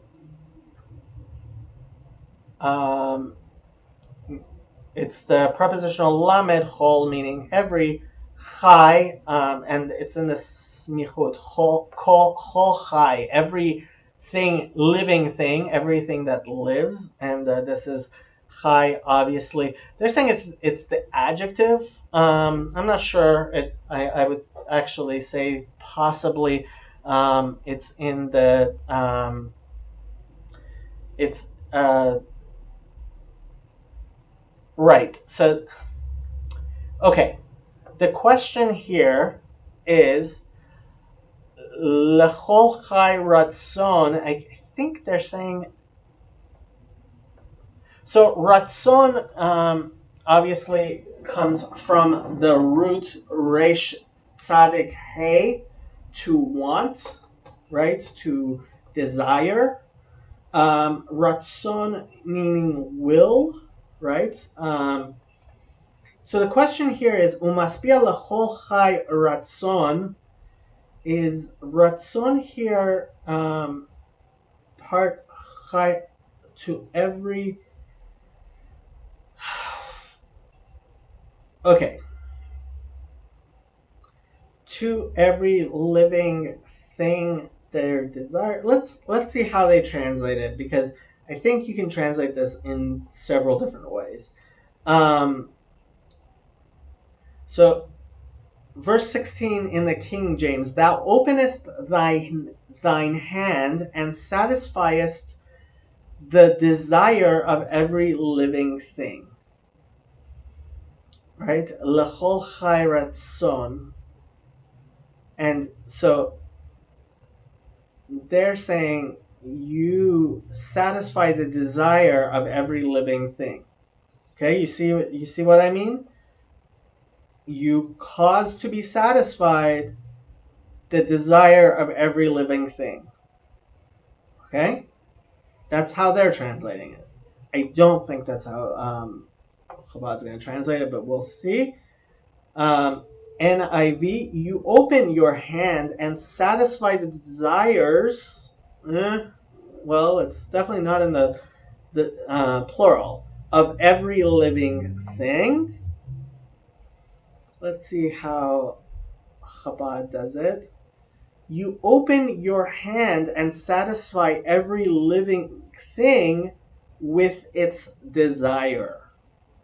Okay? And that's what I was talking about, right? So, lechol chai umasbia. See, that's the problem here, is that the way you say it, the way we've always said it, I mean, this is, I've said this psalm hundreds, if not thousands of times, and this verse definitely I've said thousands of times. Umaspia lechol chai ratzon, and you fulfill every living thing with ratzon. And ratzon in this translation means that God gives us our desires, right? You make us, this is, I mean, there's a theology here. I don't want to get into the homiletics. What exactly it means for God to satiate every living thing with a desire. His desire, its desire, a correct desire, which is actually how I would translate it. Yeah. Good luck. You translate it as you would. Verse 17. Tzaddik havaya bechol derachav v'chasid bechol ma'asav. So root is obviously tzadi dalet quf, coming from righteous, and we've had tzaddik many times before, usually translated as a saint or the righteous. So tzaddik havayas, that's the tetragrammaton. God is righteous. Bechol derachav. So prepositional bet, chol meaning all. Derachav, the root is daled resh chaf, to a road or way or route. Derech, right? We had in Genesis, derachav, and this yud is telling you derachim, right? Is plural, ways. Derachav, the vav at the end is his ways, right? Third person masculine singular. So God is righteous in all his ways. V'hasid bechol ma'asav. So conjunctive vav and hasid we discussed before is a devotee, but they're translating it as merciful. I would actually kind of translate that differently. We'll see how Chabad does it, but I don't think they're going to do it that way. Bechol ma'asav, so prepositional bet, chol meaning all, ma'asim, right? We've said many times before, works. This is in the plural, ma'asim. Ma'asav is his works, right? So I would actually translate he is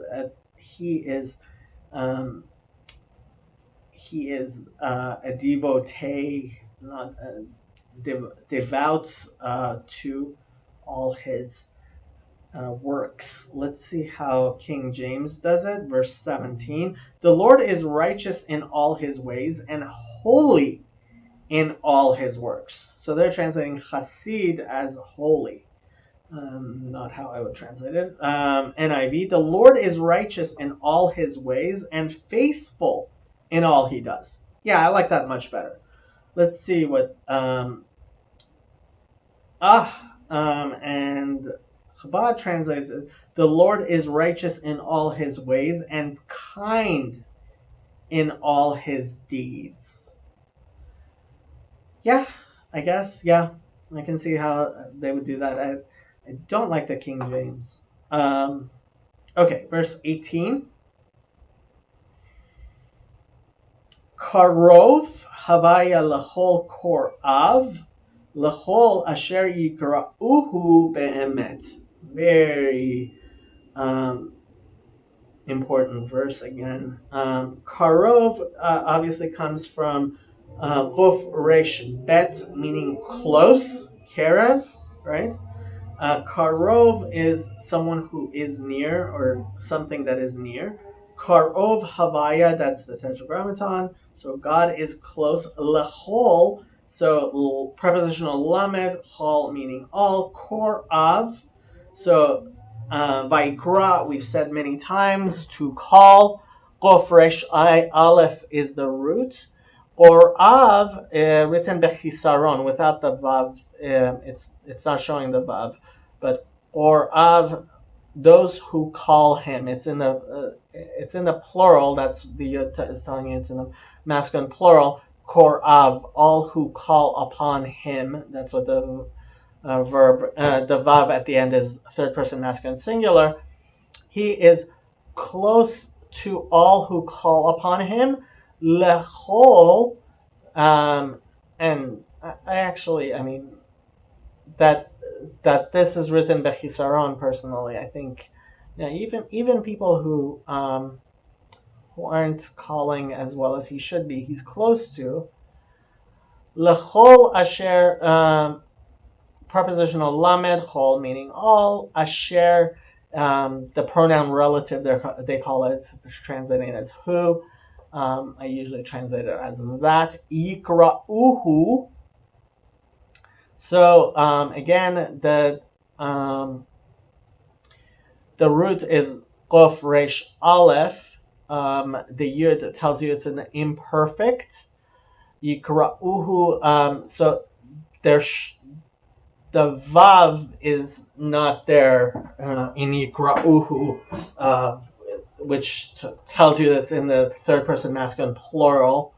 So it's written bechisaron, uhu, right, to him, third person masculine singular, to all who call upon him, who will, it's in the imperfect, who, be'emet. So, prepositional bet, and emet obviously means truth, right? So all who call him in truth, even if they're lacking a little bit. That's how I would. That's how I see it. Both Korav and Yikrohu, who are written with bechisaron. That's my personal little take there. Verse 18: The Lord is nigh unto all them that call upon him, to all that call upon him in truth. Okay? NIV: The Lord is near to all who call on him, to all who call on him in truth. Okay? And Chabad: the Lord is near to all who call him. To all who call him with sincerity. So they're translating be'emet as with sincerity, which I can understand. I would probably translate it more literally myself. In truth is, but okay. Verse 19. Retzon yira'av ye'aseh ve'et shav'atam yishma ve'yoshi'em. Okay. So, Ratzon, we just discussed this, is desire. It's written b'milui vav with the completely yire'av. So the root here again is to be in awe, is yirah, yud resh aleph. Yire'av are those, so it's masculine plural.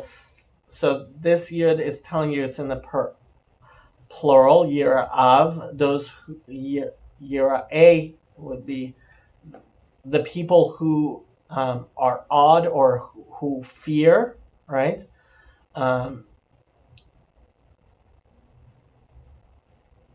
Yeah. And the Vav is telling you it's third person masculine singular. So Yira'av, all those who fear him, right? Ritzon Yira'av. And Ritzon, so Ritzon is in smichut, is in construct form with Yira'av, with those who fear him. Ya'aseh, so the root is obviously ayin sin he, to make or to do. And the yud tells you that it's in the imperfect, right? Ya'aseh, he will do. Ve'et, so conjunctive vav, the direct object marker. Shav'atam, so the root here is shin vav ayin, shava, which is a cry. You can look at the concordance, but shava'ah, right? Shavatam, shava'ah being the cry, shavatam being their cry, right? Masculine plural, third person masculine plural, tam. Yishma, so the root is obviously shin mem ayin, to listen, to hear. And the yud tells you that it's in the imperfect, right? He will hear. Ve'yoshiem, so conjunctive vav. This yoshiem is the hifil of so the root is I would say hey shin ayin, like Yehoshua, to save. They're saying yud shin ayin. I think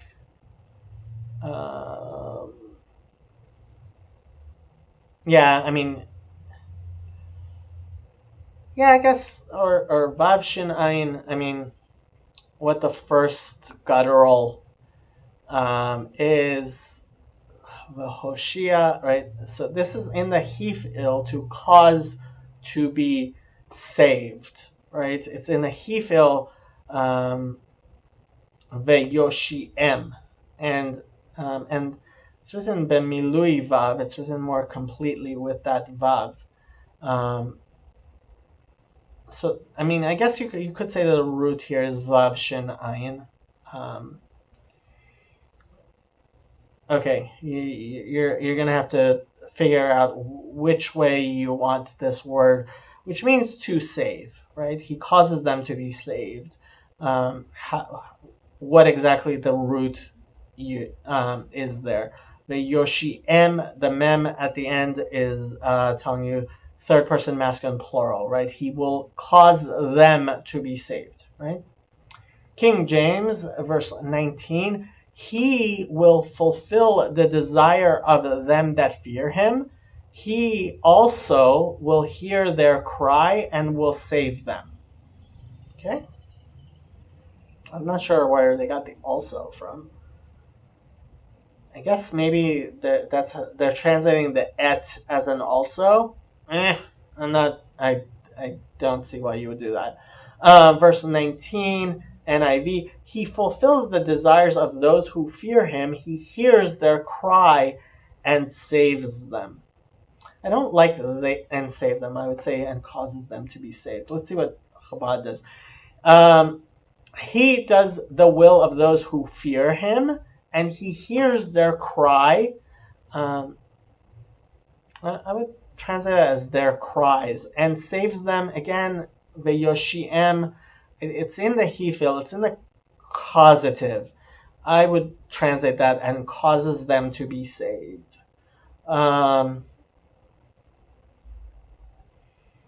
Verse 20, Shomer havaya et kol ohavav, ve'et kol hareshayim yashmid.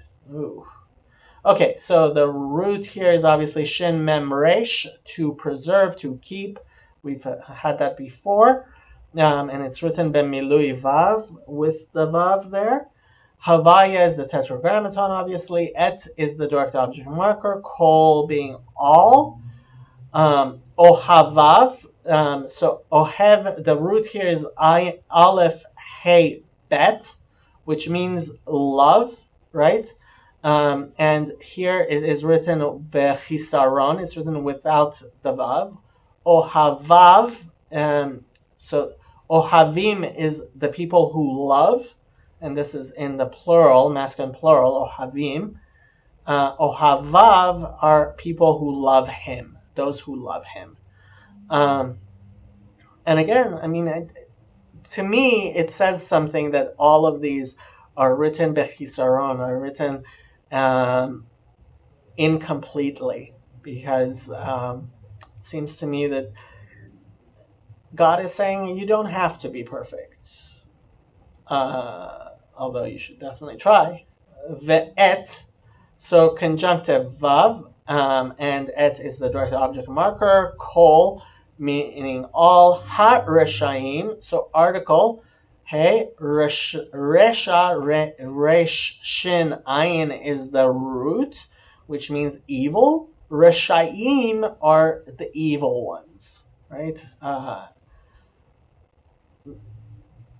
Masculine plural, reshaim. Yashmid, so the root is obviously shin mem daled, to actually, I mean, they're translating as to destroy, which is right. Shmad, actually, in Judaism, we also has to exterminate. Yeah. Curse, annihilate, devastate. Yeah, and this is in the hifil and the causative. So you can use your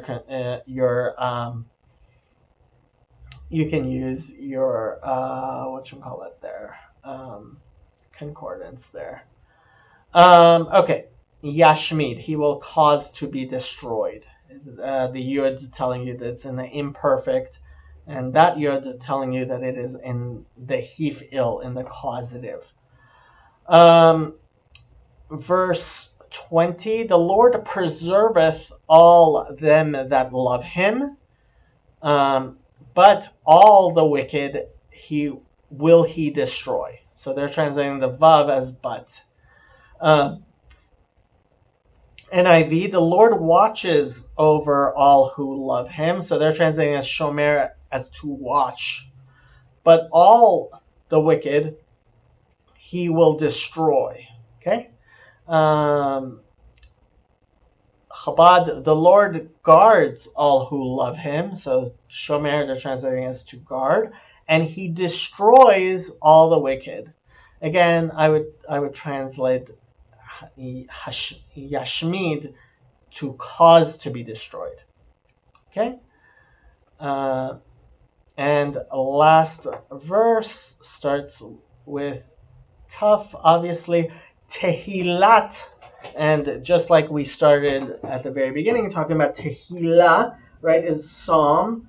Tehillat, the Hey turns into a tough in Smichut, because this is Tehillat Hashem, right, of Havaya. Tehillat Havaya Yedaberu, Pi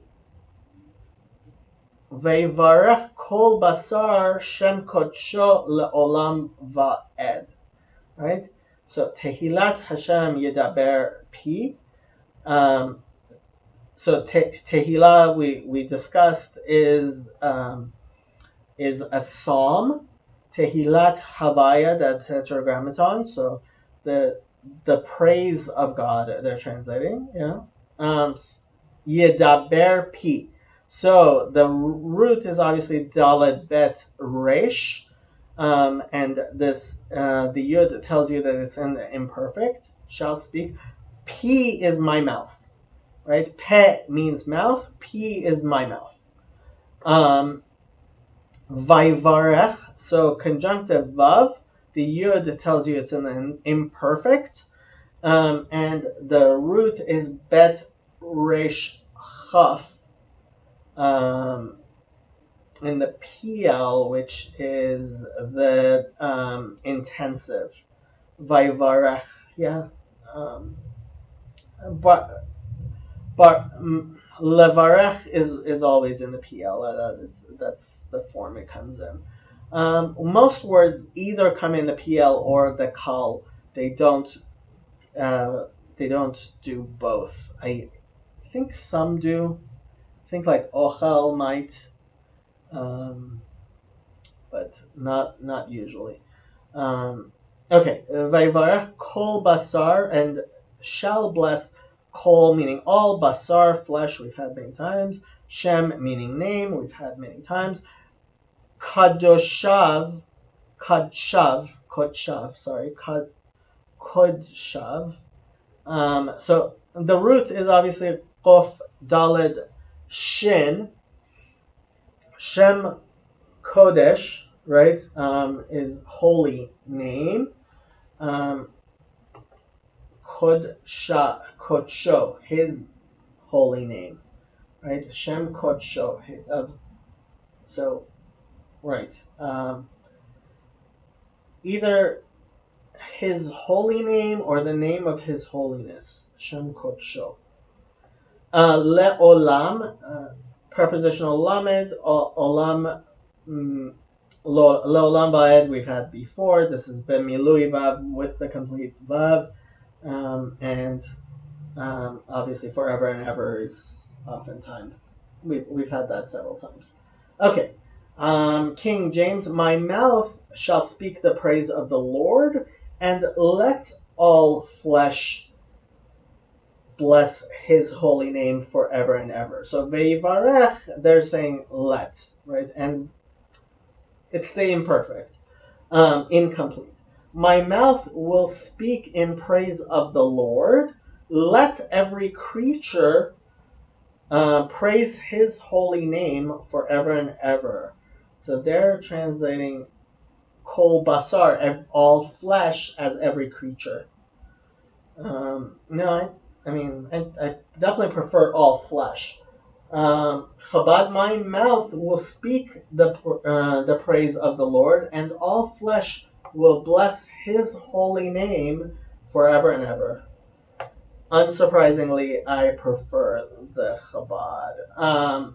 Okay, that took a lot longer than I intended, but we got through that whole Tehillah.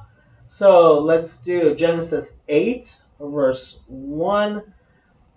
Vayizkor Elohim et Noach ve'et kol hachaya ve'et kol habehema asher ito bateva ve'ya'aver Elohim ruach al ha'aretz ve'yashoku hamayim. Okay, so conjunctive vav, yud, telling you it's in the imperfect. The root is zayin kaf resh, to remember, and it's written bechisaron without the vav. Vayizkor, and God remembered. So it's in the imperfect, but the vav is flipping it to and remembered, right? To the perfect. Elokim is Shem Elokut. Et is the direct object marker. Noach is his name. Ve'et, conjunctive vav. Et is the direct object marker. Kol, every. Hachaya. So the hey is the article. Chaya is living in the feminine singular. Why particularly feminine singular? No idea.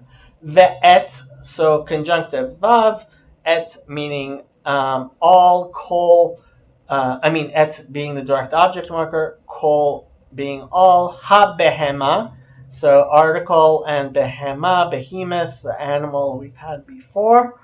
Asher is the pronoun relative, which here is actually being used as a substitute for the present tense of the verb to be, eat o. So the so it's the direct object marker, but here it's being used as a preposition, meaning with him. Eat o, the vav being the third person masculine singular. Ito is sometimes used as with him, right? And we've discussed that before. Bat teva, so prepositional bet with the article teva, meaning ark. Vaya'aver, so this is so conjunctive vav. Ya'aver is they're saying in the hif'il. I'm going to agree with them. The root here is ayin bet resh, to cross, to pass. This is actually the root of the word Hebrew, ivri, right? Abraham ha-ivri, because he went across the Ever Hanahar. He crossed the river, and Ever we talk about Ever Hayarden, the across the Jordan comes up a lot in the Bible. Vayaver, they're saying made to pass. Elokim is the Shem Elokut, name of God. Ruach is here a wind, but obviously this is also one of the ways we say soul and or king or ghost, or ruach makes sense. Wind makes sense. Al is the preposition with the ayin. Haaretz is the article hey, and aretz is the form of land we're using. Vayashoku, so that's a conjunctive vav. The yud is telling you that it's in the imperfect. So I would say the root is hey shin chaf. No, they're saying the root is shin chaf chaf chaf.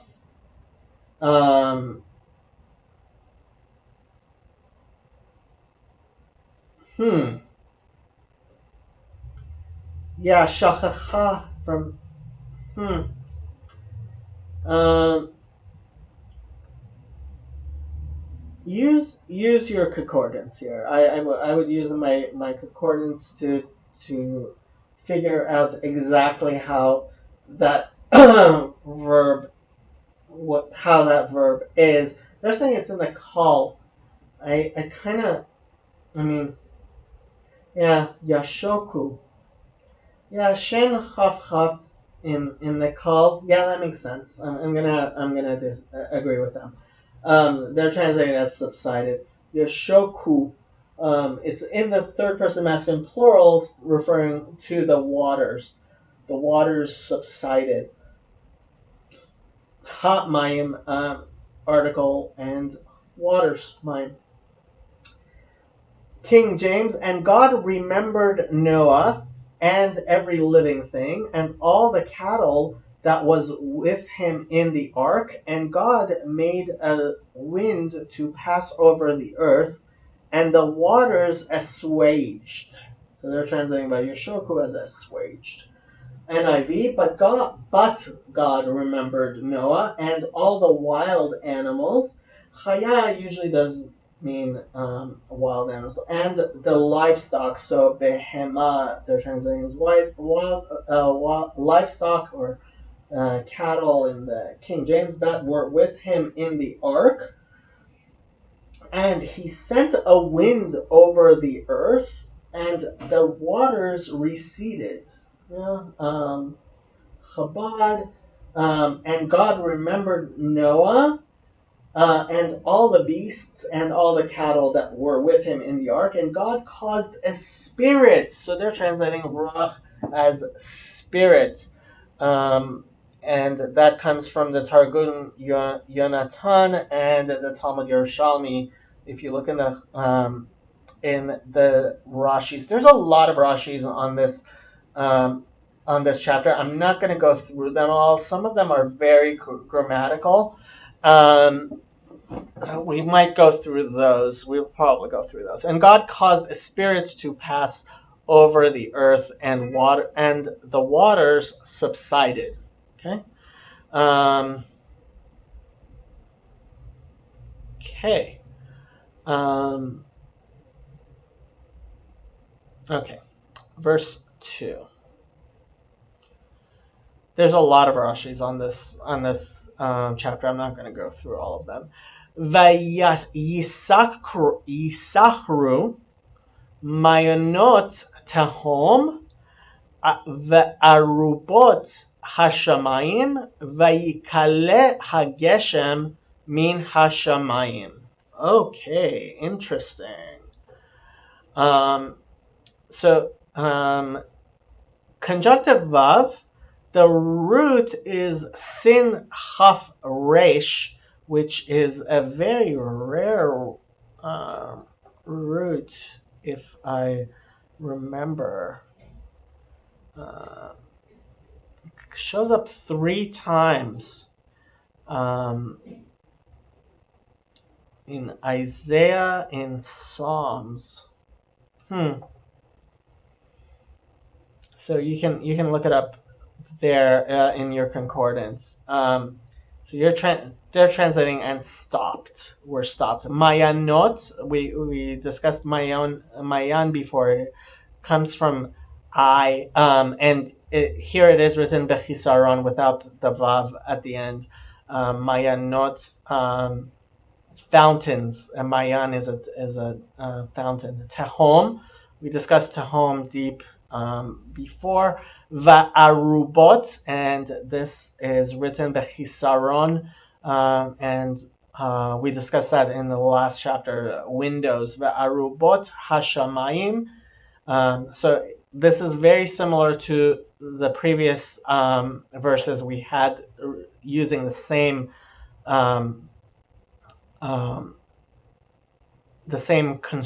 construction, the same words, and the same similar manner. Va'arubot hashamayim vayikale hageshem min hashamayim. Obviously, hashamayim article, shamayim meaning heavens. So conjunctive vav. The root here is chaf lamed aleph, which means to restrain. Yeah, to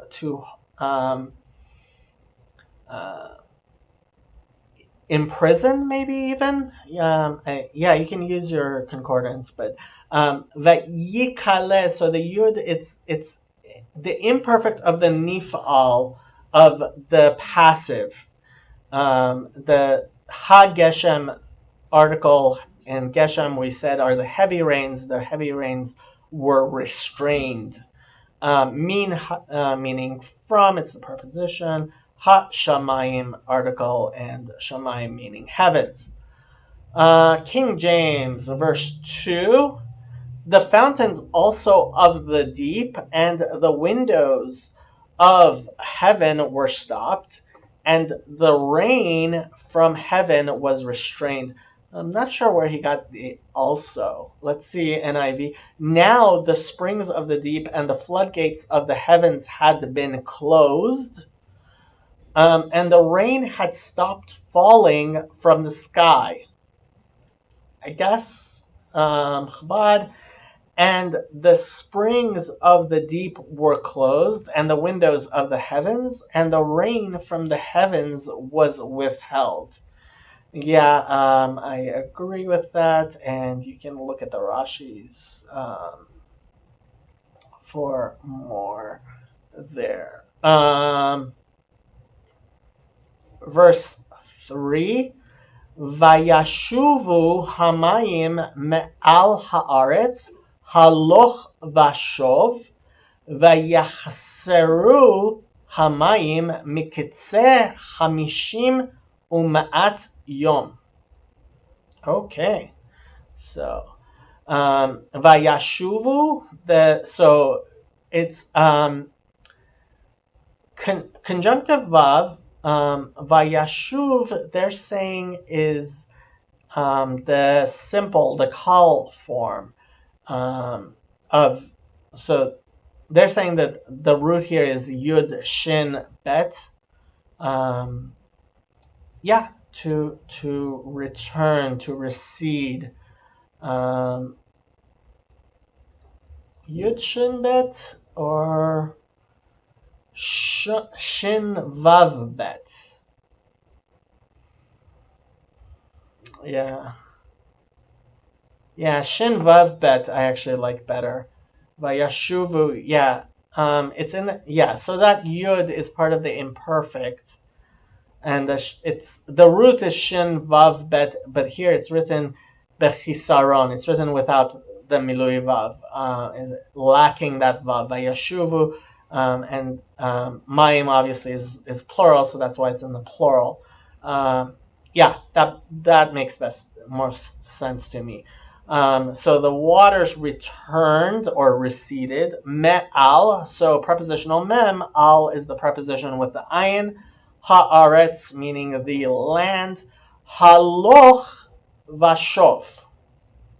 So the root here is hey lamed chaf, and it's written with milui vav.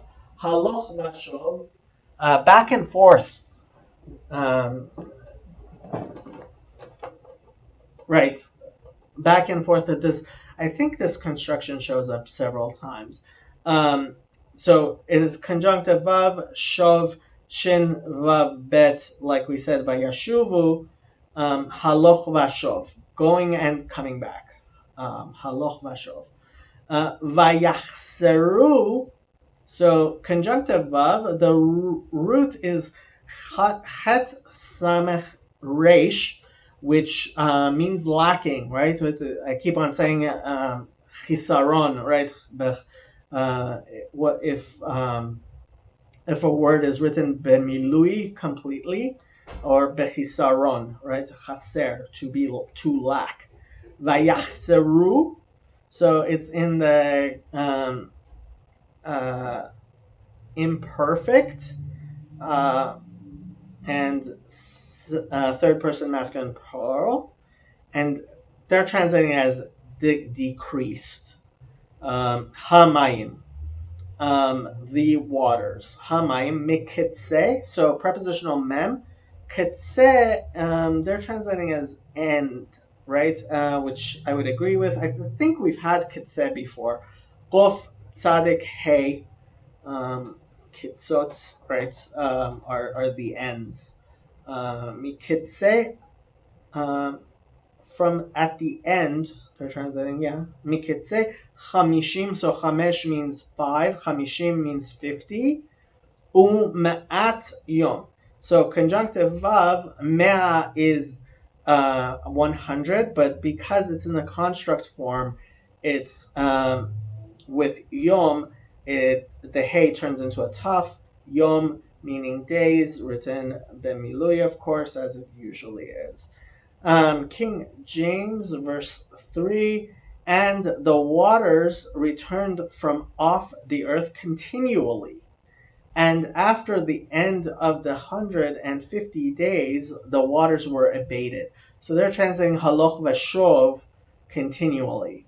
Verse 3, the water receded steadily from the earth. At the end of the 150 days, the water had gone down. I prefer that had gone down as a way of translating by Yachzaru, right? Let's see how Chabad does it. And the waters receded off the earth more and more. So I like that much better from Haloch Vashov, back and forth, right? And the water diminished at the end of 150 days. And Rashi explains that further, according to the Seder Olam. Not going to go over that. That's available to you. Genesis 8:4. Vatanach hateva b'chodesh hashvi'i b'shiv'a asar yom lachodesh al harei ararat. Okay? So, conjunctive vav, tanach. So, the root here is hey nun het, I would say. And this, well, or nun het, nun vav het, they're saying nuach, to rest. But, I mean, it is related to Noah, right? The tuf there is telling you it's in the imperfect, and it's in the feminine because teva is in the feminine, right? But tanach, and the ark rested, right? The tanach ha-teva, article, and then teva. We had bachodesh, conjunctive, the preposition bet with the article. Chodesh is written bechisaron without the vav there, which I believe is how it's usually done. Ha-shevi'i, so, and the article, and sheva is 7, shvi'i is the ordinal, the 7th. Beshiv'a asar, so prepositional bet, shiv'a asar is 17th, right? Beshiv'a asar yom, day. La chodesh, so prepositional lamed with the article, and chodesh, no thank you. Chodesh is, again, month. Sorry, that was the cleaning service. Al hare ararat, of the month. Al being preposition with the ayin, hare. So har means a mountain. Harim means mountains. This hare is in the smichut of Ararat. So the mountains of Ararat. And I believe that Ararat only shows up in the Bible once, or no, it shows up other times. And you can look it up in the concordance if you would like. But it's a name. a district in eastern Armenia, according to Strong's, right? Where exactly the mountains of Ararat are. Okay, verse 4. And the ark rested in the 7th month, on the 7th day of the month, upon the mountains of Ararat. So, and NIV, and on the 17th day of the 7th month, the ark came to rest on the mountains of Ararat. So whether it is the seventh month,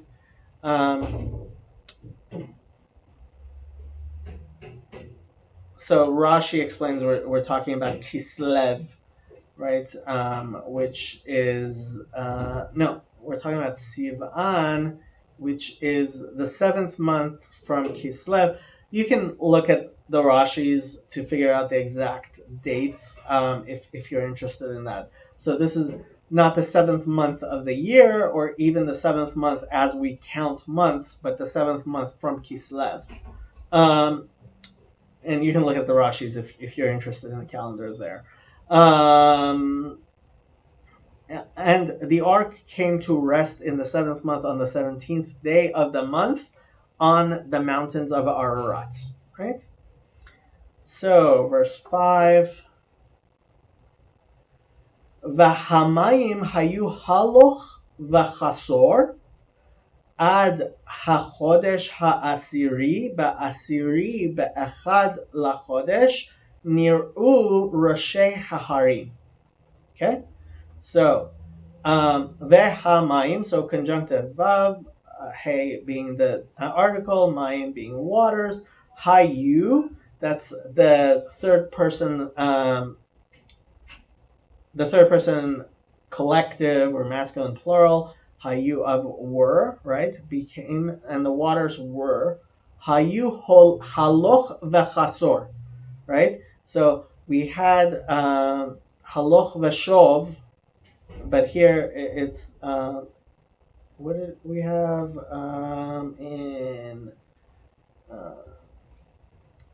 we had haloch v'shov in verse 3, and here it's haloch v'chasor, right? So going and decreasing. Again, it's going and coming back, but it's a little bit differently, using different words. So haloch, the root is hey lamed chaf, to go, haloch, right? Vechasor. So conjunctive vav, chasor. Both of these are written with milui vav, with the vav there. Vechasor, like we said, the root chaf, not chaf, chet samech resh is lacking. Ad is until. Ha chodesh, so the article He Chodesh is written bechisaron, without the vav. Ha asiri, so article He Eser is 10, asiri is the ordinal 10th. Ba asiri, so prepositional bet with the article. Asiri again is the 10th. Be'echad lachodesh, so prepositional bet, echad meaning one. This is the number, not ordinal, not first. It's actually on one. Lachodesh, so prepositional lamed with the article chodesh being month without bechisaron. Nir'u, so the root here is resh aleph hey. The hey has absconded. The nun is in the nif'al, meaning and the vav is the third person collective or masculine plural. Were seen. Okay. Rosh means head. We've had that before. The root is resh aleph shin. And this is besmichut with haharim, with the mountains. So it would be Rashim, meaning the tops, the heads, but it's in smichut, it's in construct form with the mountains. He harim. So the first he is the article, harim meaning mountains. Okay. Verse 5, and the waters decreased continually until the 10th month. In the 10th month, on the first day of the month, were the tops of the mountains seen. NIV, the waters continued to recede until the 10th month, and on the first day of the 10th month, the tops of the mountains became visible. Let's see how, and there's a very long Rashi explaining all the months and stuff if you are interested. And the waters constantly diminished, so that's haloch v'chasor is they're translating as constantly. Constantly diminished until the 10th month. In the 10th, on the first of the month, the mountain peaks appeared. Yeah. I think pretty much all of them are saying the same thing. Yeah. Okay. Verse 6. ויהי מקץ 40 יום ויפתח נוח את חלון הטבע אשר עשה. Okay, so ויהי we've had many times, conjunctive vav, the yud is in the imperfect of to be, and it gets flipped because of the vav to past tense. Miketz, so prepositional mem. Ketzeh, we said at the end. Ketz is also a form of saying end. Qof tzaddik without the hey there. Miketz, and Miketz shows up a lot. Actually, there's a parsha and it's called Miketz. But at the end of Miketz Arbaim, Arba is 4, Arbaim is 40, Yom is days, Vayiftach, so conjunctive Vav. The Yud would tell you that it's an imperfect, but the Vav is flipping it, Vayiftach, and opened, right? The root is Pe Taf Chet. Noach is his name. Et is the direct object marker. Chalon is a window, and it's written Bemilui Vav with the Vav there. And it's in the construct form with Teva. So Ha Teva article, the ark. Asher, pronoun relative. Asher asa, which he made. And this is the most simple form of the verb ein sin he, to make. Right? Okay. King James, verse 6, and it came to pass at the end of 40 days that Noah opened the window of the ark which he had made. Okay, verse 6, after 40 days Noah opened a window he had made in the ark. So they're explaining Asher Asa is the window he had made, whereas it's not actually quite clear whether it's going on the ark or the window. However you want to translate that. Verse 6, Chabad, and it came to pass at the end of 40 days that Noah opened the window of the ark that he had made. And you can look at the Rashis there if you would like. Verse 7. Vayishalach et ha'orev vayetze yatso vashov ad yevoshet hamayim me'al haaretz. Okay? So, conjunctive vav, the yud tells you it's in the imperfect. Shalach, the root is shin lamed het, which we've had before, to send out. So, and he sent out, because the vav is flipping it, and he sent out. Et is the direct object marker. Ha'orev, So the article and Orev means raven, written here bechisaron without the vav. Vayetze yatso. So this is again the repetitive in the Hebrew. Vayetze yatso. So the verb is tzadik. Well, here they have yud tzadik aleph, and the second one they also have the yud tzadik aleph. Yeah, yatsa, yitzia, to go out. There's definitely a tzaddik and an aleph in the three letters. What exactly? I believe the yud is part of the. Yeah, it makes sense that the yud is part of that. Let's set. The verb might be tzaddik aleph hey. Yeah, I'm probably gonna go with that. So veyetze is actually imperfect, and the hey has absconded. Yatso, going out. They're calling infinitive absolute. Veyetze yatso, right? Ochel, very similar to. Yeah, you have the repetition in the Hebrew, which and it went forth going out. Veyetze yatso. Actually, I believe Rashi says that means that he was circling. Vashov, so conjunctive vav. So yatso vashov, right? So we had haloch vashov, we had haloch vechasor. So conjunctive vav and shov is back. So forward, going out and returning. Ad, until. Yevoshet. So we had yevasha before. Yud bet shin, meaning to be dried up, right? Yevoshet, until the drying up, and yevoshet, to dry up. It's written bechisaron without the vav there.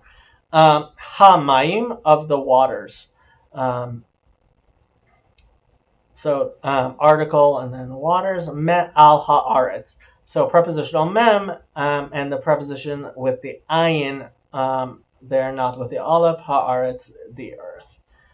See what King James, verse 7. And he sent forth a raven, which went forth to and fro until the waters were dried up from off the earth. NIV, and sent out a raven, and it kept flying back and forth until the water had dried up from the earth. Verse 7 in Chabad, and he sent forth the raven, and it went back and forth until the waters dried up off the earth. And Rashi has agadic midrashim, which are homilies from the Talmud. You can read there. Okay. Vayishalach et hayona me'ito lirot hakalo hamayim me'al penei ha'adama. Hakalu hamayim me'al penei ha'adama. Yeah, okay. So, conjunctive vav, the yud tells you it's an imperfect. The root shin lamed het, which we've had before, to send out. Et is the direct object marker. Ha yona, so article, and yona is written with a miloi vav there. It's a dove, right? Shows up in other places in the Bible as well, and it's a common name in Hebrew. Including, I believe the prophet Jonah is written the same way. Yonah. Yeah, I believe so. Me'ito. Prepositional mem. The direct object marker here is being used as a preposition from him, right? From himself. Me'ito. And the vav is in the third person masculine singular, from himself. Me'ito. Lirot.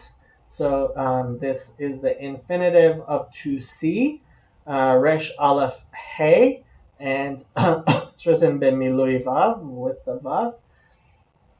To see Hakalu, right? And I think we had this when we talked about the gathering of the waters in Genesis 1 or 2, was it? I don't remember exactly, but Hekel to gather. The root is He Kof Lamed. This is in the Kal. It's third person masculine, plural. So Hakalu, if the waters had, they're translating as receded. It's actually had gathered, and we've had that before Hekel. Hamayim, article, and mayim being waters. Me'al, prepositional mem, al with the ayin, not the aleph. Pene, meaning face, it's in the construct form. Ha'adama, pene ha'adama, we've had many times before. Verse 8 in King James. Also, he sent forth a dove from him to see if the waters were abated from off the face of the ground. NIV, verse 8. Then he sent out a dove to see if the water had receded from the surface of the ground. Okay. And Chabad. And he sent forth the dove, and that's exactly, it's the dove in an actual Hebrew, from with him. And I guess Rashi explains further, to see whether the waters had abated from upon the surface of the earth. I would probably have translated that abated as gathered. But okay. So, verse 9. ולא מצא היונה מנוח לכף רגלה ותשב אליו אל הטבע כי מים על פני כל הארץ וישלח ידו ויקחיה ויבא אותה אליו אל הטבע. Very interesting verse here. And there's homilies, and I believe in the Kabbalah this is something that's explained at length. But okay, so conjunctive vav, lo meaning not, matzah, right? So Yona is feminine, so that hey is is the feminine singular. The root here is mem tzadek aleph. Matzat, found. Ha Yona, so article and Yona written completely. Manoach, so manoach, a place to rest. Kind of like mikdash, right? Manoach, place to rest. Lechaf, so prepositional lamed, chaf, it's, I guess, sole or palm. It can also be a disc, right? Chaf raglav, raglah, her foot. So regel is leg. It's actually also how we say holidays. The holidays when you were supposed to journey to Jerusalem are called reglayim, are called legs, because people would walk there, would go there. Raglah, to the sole of her foot. Regel is in the singular here. Tashov, sorry. So conjunctive vav, the taf here is telling you it's in the imperfect. The root here is actually shin bet hey, I would say, and the hey has absconded. Lashevet, to return, or shuv shin vav bet. Yeah, shin vav bet. That's probably more correct. Sorry. Vatashav, and it's in the feminine, obviously, because Yona is in the feminine, that's why it's tough. And she returned Elav to him. And again, right, I think that's why you had the Yud there, like when we discussed in the Tehillim. Elav, to him, right? That Vav is the third person masculine singular. El is the preposition with the aleph. Ha teva, the article, and teva is the arc. Ki, I usually translate that as because. They're translating for. Mayim, water. Al, and they're reading the were in there because it's not there actually. We often don't use it in the Hebrew. Mayim al penei. So this is the preposition with the ayin. Al penei, on the face, kol haaretz. Right. So we have penei haaretz. This is penei chol haaretz. It's one smichot. It's one construct form. Vayishlach. So again, conjunctive vav. Yishlach, the yud making it imperfect, but it gets inverted because of the vav, and so he sent out vayishlach yado, right, his hand, and this is very similar to where earlier in Genesis God says pen yishlach yado, lest man should send his hand, right? Vayishlach yado v'yikacheha. So lakachat, we've talked about the root of chet hey, possibly to catch, to take, right? So it's the conjunctive vav. The yud tells you it's in the imperfect. The hey at the end is actually telling you it took her, right? It's the third person feminine singular. So he took her. Vayave. So this is conjunctive vav, and this is ba'a bet aleph hey in the hif'il. Yav'eh, to bring, right? To cause to come. And the hey has absconded. Ota, so direct object marker with the hey meaning her, right? Third person feminine singular, and he caused her to come. Elav, to himself, right? This is the preposition with the aleph. El, again, preposition with the aleph. Ha teva, to himself, to the ark, right? Ha teva, the article, and then teva. Let's see. King James, verse 9.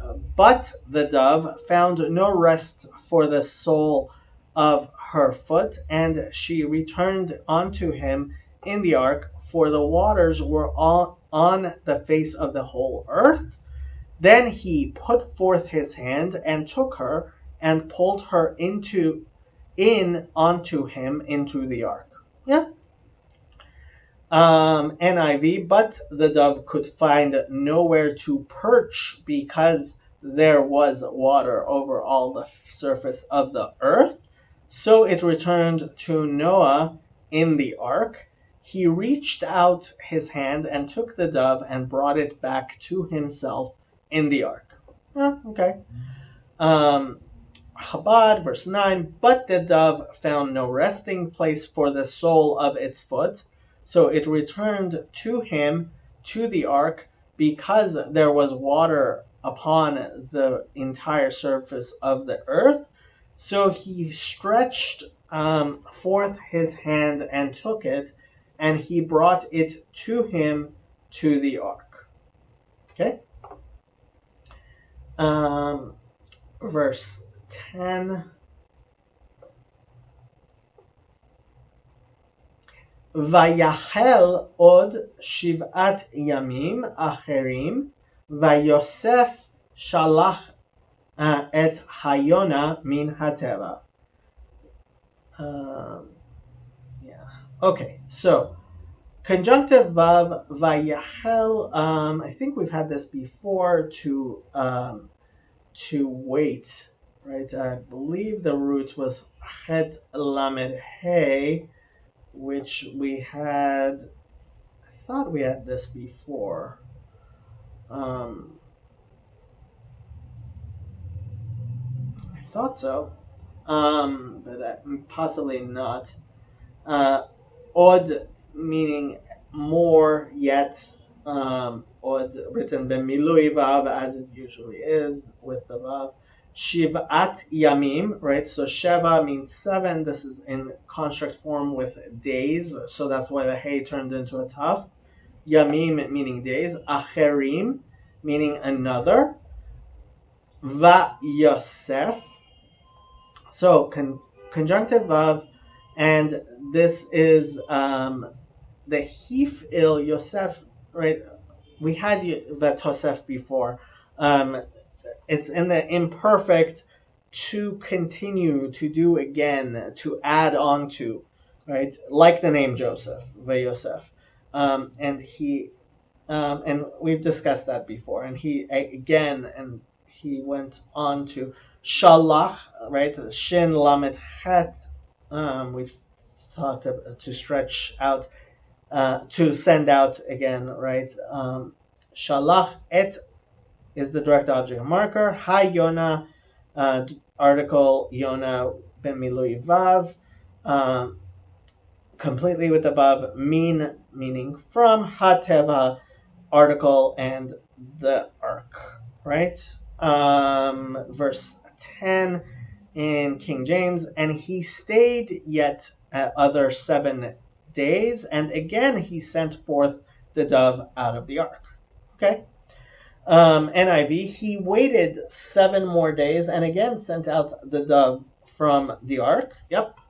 And Chabad, and he waited again another 7 days, and he again sent forth the dove from the ark. And Rashi explains that this is the same verb as is used in Job 29:21, to wait. And there are many such instances in the scripture, to wait. Yeah, I thought I had seen it before, but maybe I was remembering somewhere else. Okay. 8:11, Vatavo elav hayona le'et erev vehine ale zayit taraf befiha veyeda Noach ki qalu hamayim me'al haaretz. Okay, so conjunctive vav, tavo, so this is the tough, because we're talking about the Yona is feminine, that's why the imperfect, right?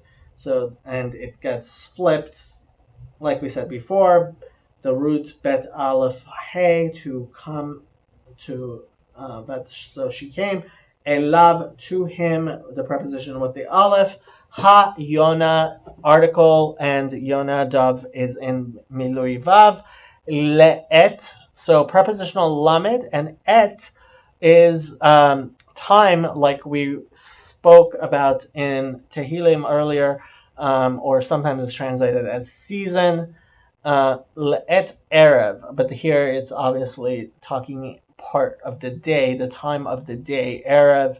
Ein resh bet is the evening, or twilight. Evening is Vehine, so conjunctive vav, hine, behold, the interjection we've had before. Ale, so I think we've had leaf, ayin lamed hey before. Ale zait, and this is in the construct form, obviously. Ale zait, the zait being an olive, right? Ale zait, an olive branch or tree or leaf. Taraf, tet resh pei means to be torn. So they're it's translating as freshly plucked. Befiha, so prepositional bet. Pe um, is mouth. Fiha is her mouth, right? Befiha, but in her mouth. Vayada, so conjunctive vav, and the yud is telling you it's in the imperfect, and the root I've been saying is daled ayin hey, to know, and it was known, right? Vayeda, and it was known, and it became known. Noah, Vayeda, no, and Noah knew. Yeah, Vayeda. Right. Noah, and Noah knew. Oh, it's in the imperfect. The vav is flipping it to perfect. Noah is his name. Ki, that or because. Kal and so this is the same verb to gather. No, it's not. Yeah, that's what I. So, okay. Question is the verb hey qaf lamed or qaf lamed hey or qaf lamed lamed, right? To curse.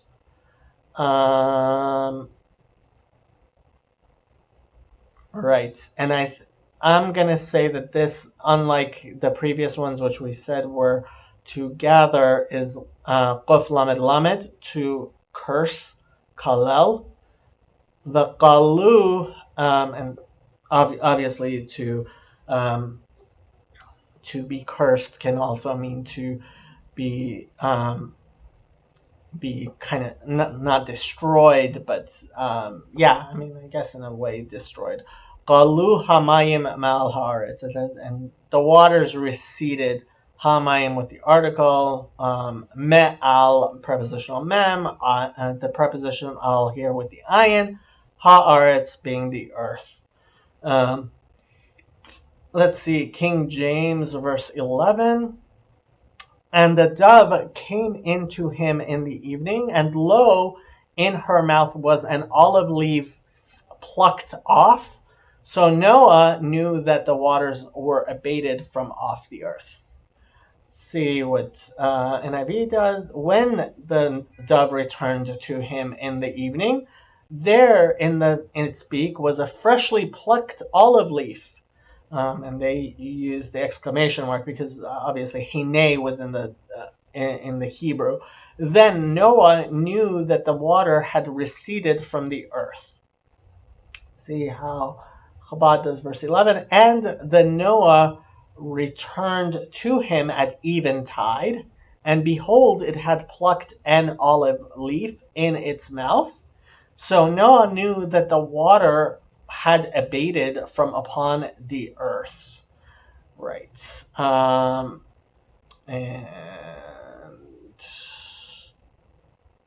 you can read the Rashis if you like. Oh, okay. So Rashi is pointing out that the verb taraf here is in the masculine. Ale zait taraf befiha. It was so. It's not saying that she plucked it, because obviously Yonah is feminine, but that it was, and Ale is in the masculine. Let's read the Rashi. Why not? It had plucked in its mouth. Hebrew taraf, literally he had plucked. Rashi interprets taraf as a verb in the masculine form. According to his reading, there would be an inconsistency. He had plucked an olive leaf in her mouth because the subject, which is masculine, would not agree with the final prepositional phrase, which is feminine, right? I say that it was a male. Therefore, Scripture sometimes refers to it in the masculine gender and sometimes in the feminine, because every Yonah in the Scripture is in the feminine gender, like in Songs 5, Ezekiel 7, Hosea 7, right? So he's actually, so he's saying the Torah here is that it was a male dove which had plucked the olive leaf in her mouth, because the word Yonah is usually in the feminine. I'm not sure why he's doing that, because I would have I mean, the adjective masculine singular. I'm not sure why Rashi says that. Obviously, the best place to look would be the Gur Aryeh, would be the Maharal, who explains, or the Mizrahi, who explains the Rashis, or the Siftei Chachamim as well. Okay, but this is not a class in Rashi. We're just doing the Hebrew. Okay. ויחל עוד 7 ימים אחרים וישלח את היונה ולא יספה שוב אליו עוד. Okay, so conjunctive vav, the yud here is, so this is the same verb as we had in the previous verb thing. And actually Rashi is going to explain it, right? That we had in verse 10 with one yud, vayachel, and you'll see in verse 12 it's vayachel. So that makes it nifal. We'll read the Rashi here. Vayachel. So that's why there's 2 yuds there. It's the same root, but it is being conjugated slightly differently, and we'll see it. Okay, and we'll see it in the Rashi. Od, another b'milui vav, shivat yamim, right? Sheva being 7, shivat. The hey turns into a taf because it's in construct form with days. Acherim, another, right? Vayeshalach. So conjunctive vav. Yud tells you it's an imperfect, but of course it gets inverted. Shalach is the root. Shin lamet het. So, and he sent out. Et is the direct object marker. Ha Yona, the dove b'milui vav, as always. Velo, so conjunctive vav, lo meaning not.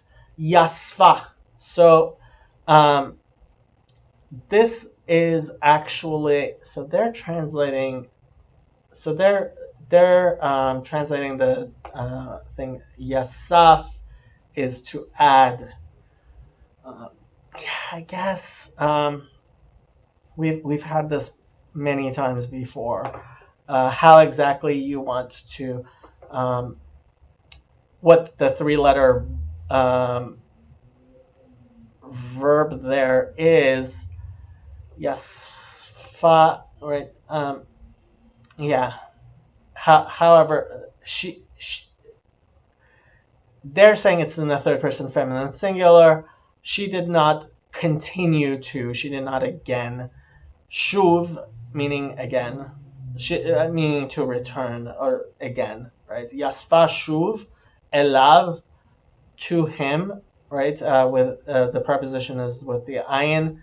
With the aleph, right? And that's elav, to him. Od, meaning anymore, with the vav, milui vav. Okay, let's see what King James does with verse 12. And he stayed yet other 7 days, and sent forth the dove which returned not again unto him anymore. Yeah. NIV, verse 12, he waited 7 more days and sent the dove out again, but this time it did not return to him. Yeah, I like that. And Chabad, and he again waited another 7 days, and he sent forth the dove, and it no longer continued to return to him. So this is going to be a slightly confusing Rashi, but I think it might be important to see. I mean, so okay. First thing I have to say is I don't know where Rashi gets all of his dikduk, gets his grammar from. Um, there is a book, Sefer HaDikduk, which is considered authoritative, which I actually have never studied myself. I'm not sure it's even still extant. I haven't seen it myself, but it probably, I mean, you can find it in larger Judaica libraries. And I think that's where he gets it from. So let's read what he says and try to explain it. So the Hebrew Vayachel, right? This has the same meaning as Vayachel, right? Which we had in the previous two verses ago, right? Except that the latter is in the Vayafel form, which is the Kol conjugation he's saying, which we actually call the Pal, and the former is in the Vayit Pa'el form, the reflexive conjugation. Vayachel is equivalent to Vayamten, he waited. Vayachel is equivalent to Vayit Maten. Okay? So Rashi here is conjugating things slightly differently than basically we do it in modern, than most of the grammarians do it. And I think it has to do because he is actually he's actually talking about the passive and the active, and so he's indicating that the Vayafel is in the active and the Yitpa'el is in the passive. And honestly, I mean, it seems to me that quite likely he, the dikduk that he has is more complete than what we use. It has 8 forms, not the 7 forms. Like I said, it's not a science, and even the Sofrim, right? Even the scribes and the Masoretes and the rabbis, there are disagreements about how to categorize things. But Vayachel is is the waiting here in verse 12 is obviously a more passive form than the Vayachel, which is in verse 10. So, however you want to explain or understand that, it's a slightly different verb here. Okay, it's in a different construction. And I don't know how you really make that more passive nature of it clear in the English. I really don't. But it does exist in the Hebrew, and that's something I think needs to be clear. Okay, verse 13, and this is why I'm a bit of a heretic in the linguistic form, because ultimately I do believe that you have to try to understand the Bible as a letter written to you by God. And I do believe that every little, I don't believe God makes spelling mistakes, and I don't agree with the people who think that these spelling mistakes are mistakes that crept in or crept out or were changed or whatever, that it is not very exact, because honestly the people who maintained these scrolls, and I sincerely believe did them very, very carefully. I mean, and we have to take the Bible as we have it very seriously. I seriously believe that, and I do take it very seriously. So that means every letter has to be taken seriously, which not everybody agrees with. Okay, so verse 13. ויהי באחת ושש מאות שנה בראשון באחד לחודש חרבו המים מעל הארץ ויסר נוח את מכסה הטבע וירא והנה חרבו פני האדמה. Okay, so Vayihi, we've had many times, conjunctive vav, imperfect gets flipped, and it came to pass, be'achat, so prepositional bet, achat is actually the feminine singular of one. So since we're talking about the year, that's why we've switched to the feminine. The shesh, so conjunctive vav, 6, right? Shesh is 6. Me'ot is hundreds, right? Written bemilui, vav, right? Written completely. Shana, year.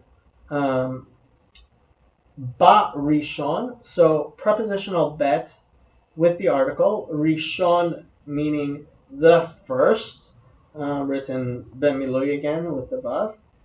Be'echad, so prepositional bet. Echad meaning one, right? We're talking about the number, right? And this is the masculine number.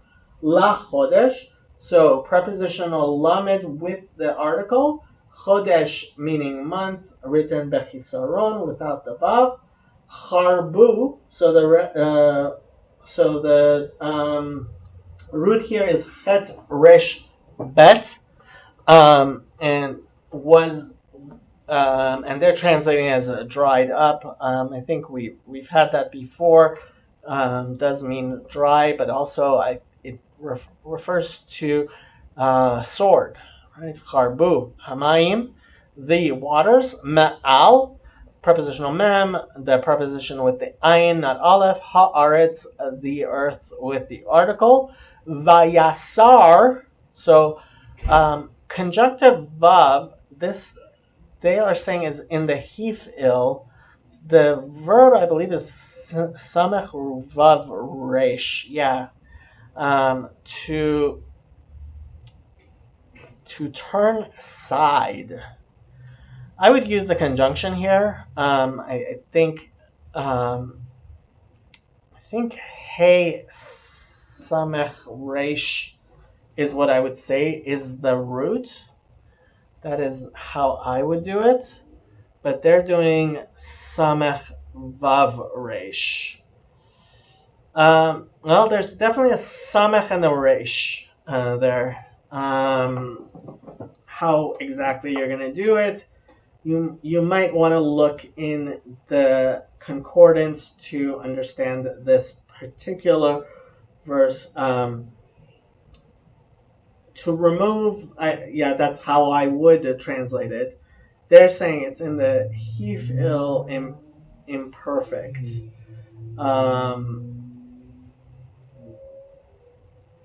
Causative imperfect. Because they're saying that the root is to turn, so he caused it to turn.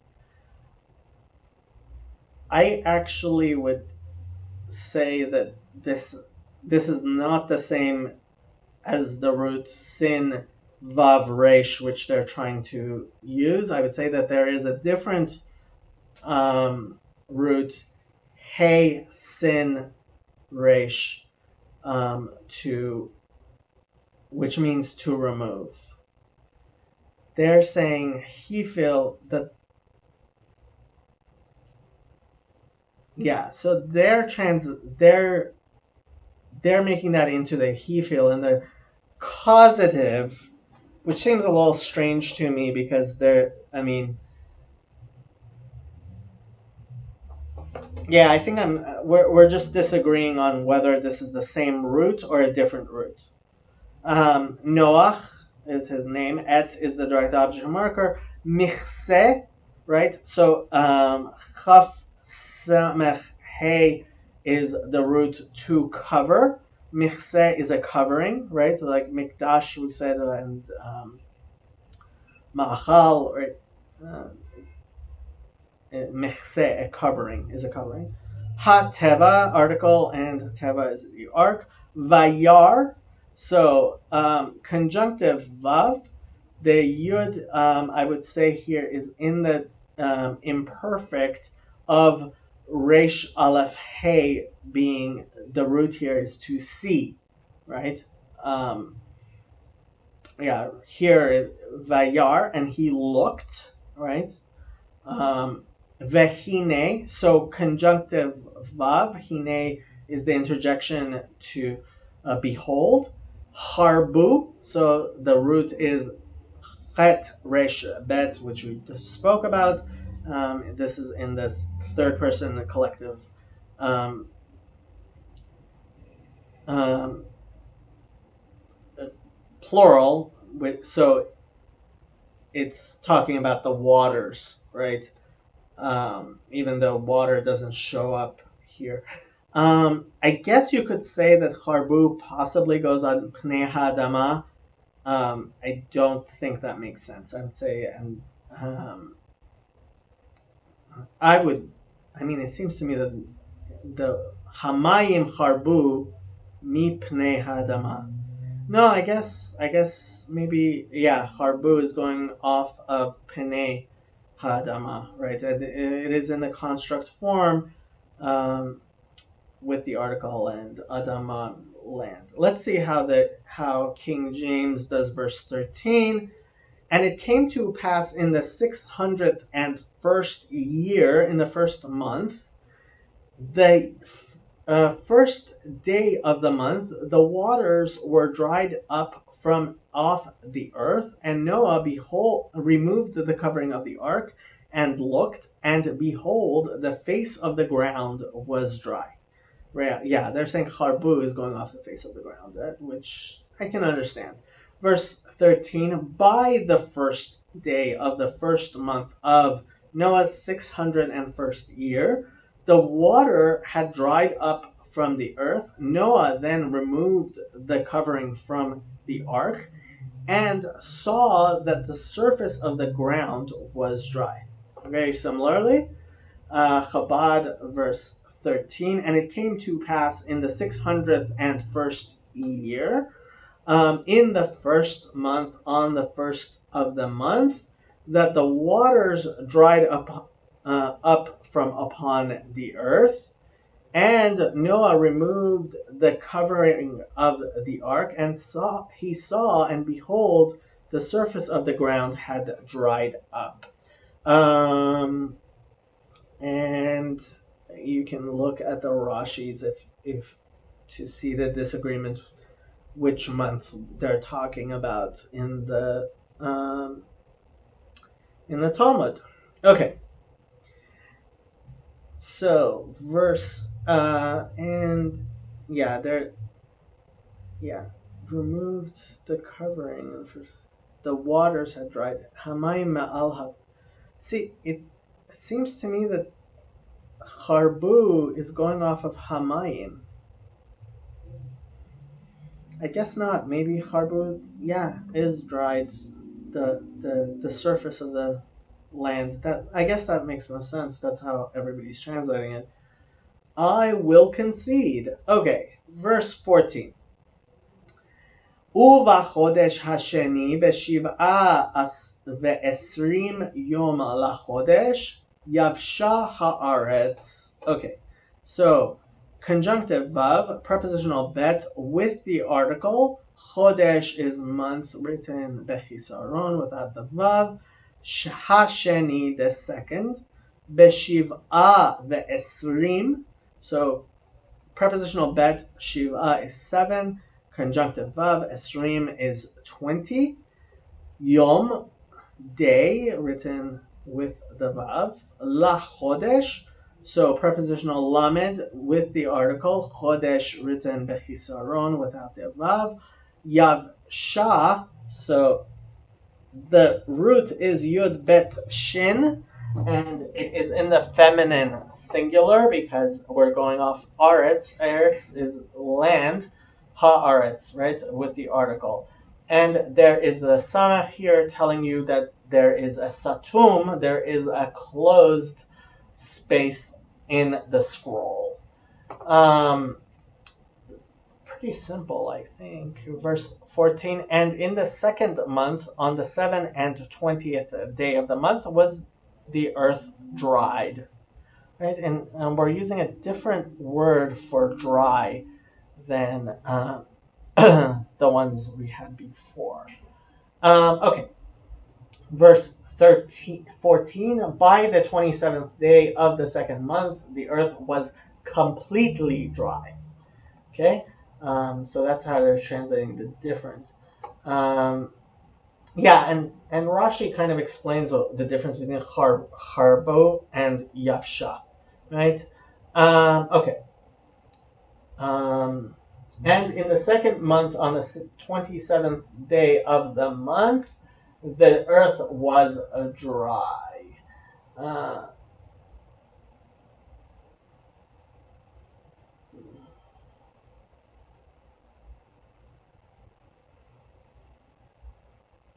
Okay, and yeah, Rashi, the first Rashi, which is on the 27th, is explaining the calendar, because, right, and I don't know how much you want to get into the calendar, what exactly we talk about in the calendar. That when it says eduyot, that's talking about the Mishnah eduyot, 210. If you're interested in that, you can look further into the Hebrew calendar that way. Okay, Vaidaber Elokim El Noach Lemor. Most simple verse we've gotten to yet. So conjunctive vav, the yud telling you it's in the imperfect, and daber, like I said, is to say, right? The root is dalet bet resh, and that is a slightly more harsh speech than le'emor, right? Aleph mem resh, which we said is also to say. So, and spoke, Elokim is God, right? El Noach, the preposition with the Aleph. Noach is his name. Le'emor, saying. Right? And this construction is something we're going to see a lot. Okay.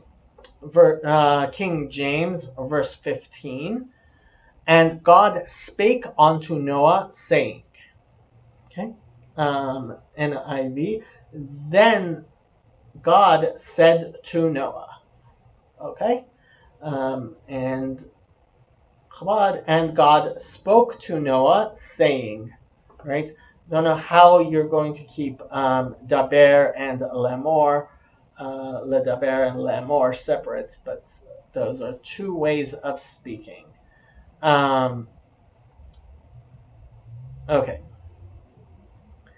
צא מן הטבע, אתה ואשתך ובניך ונשי בניך איתך.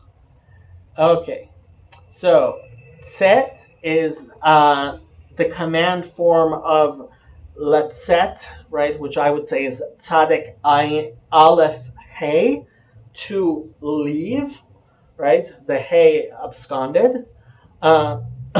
So God said to him, go out, right? Tze, mean from, its preposition. Ha teva, article and ark. Ata, you. ve'ishtecha. So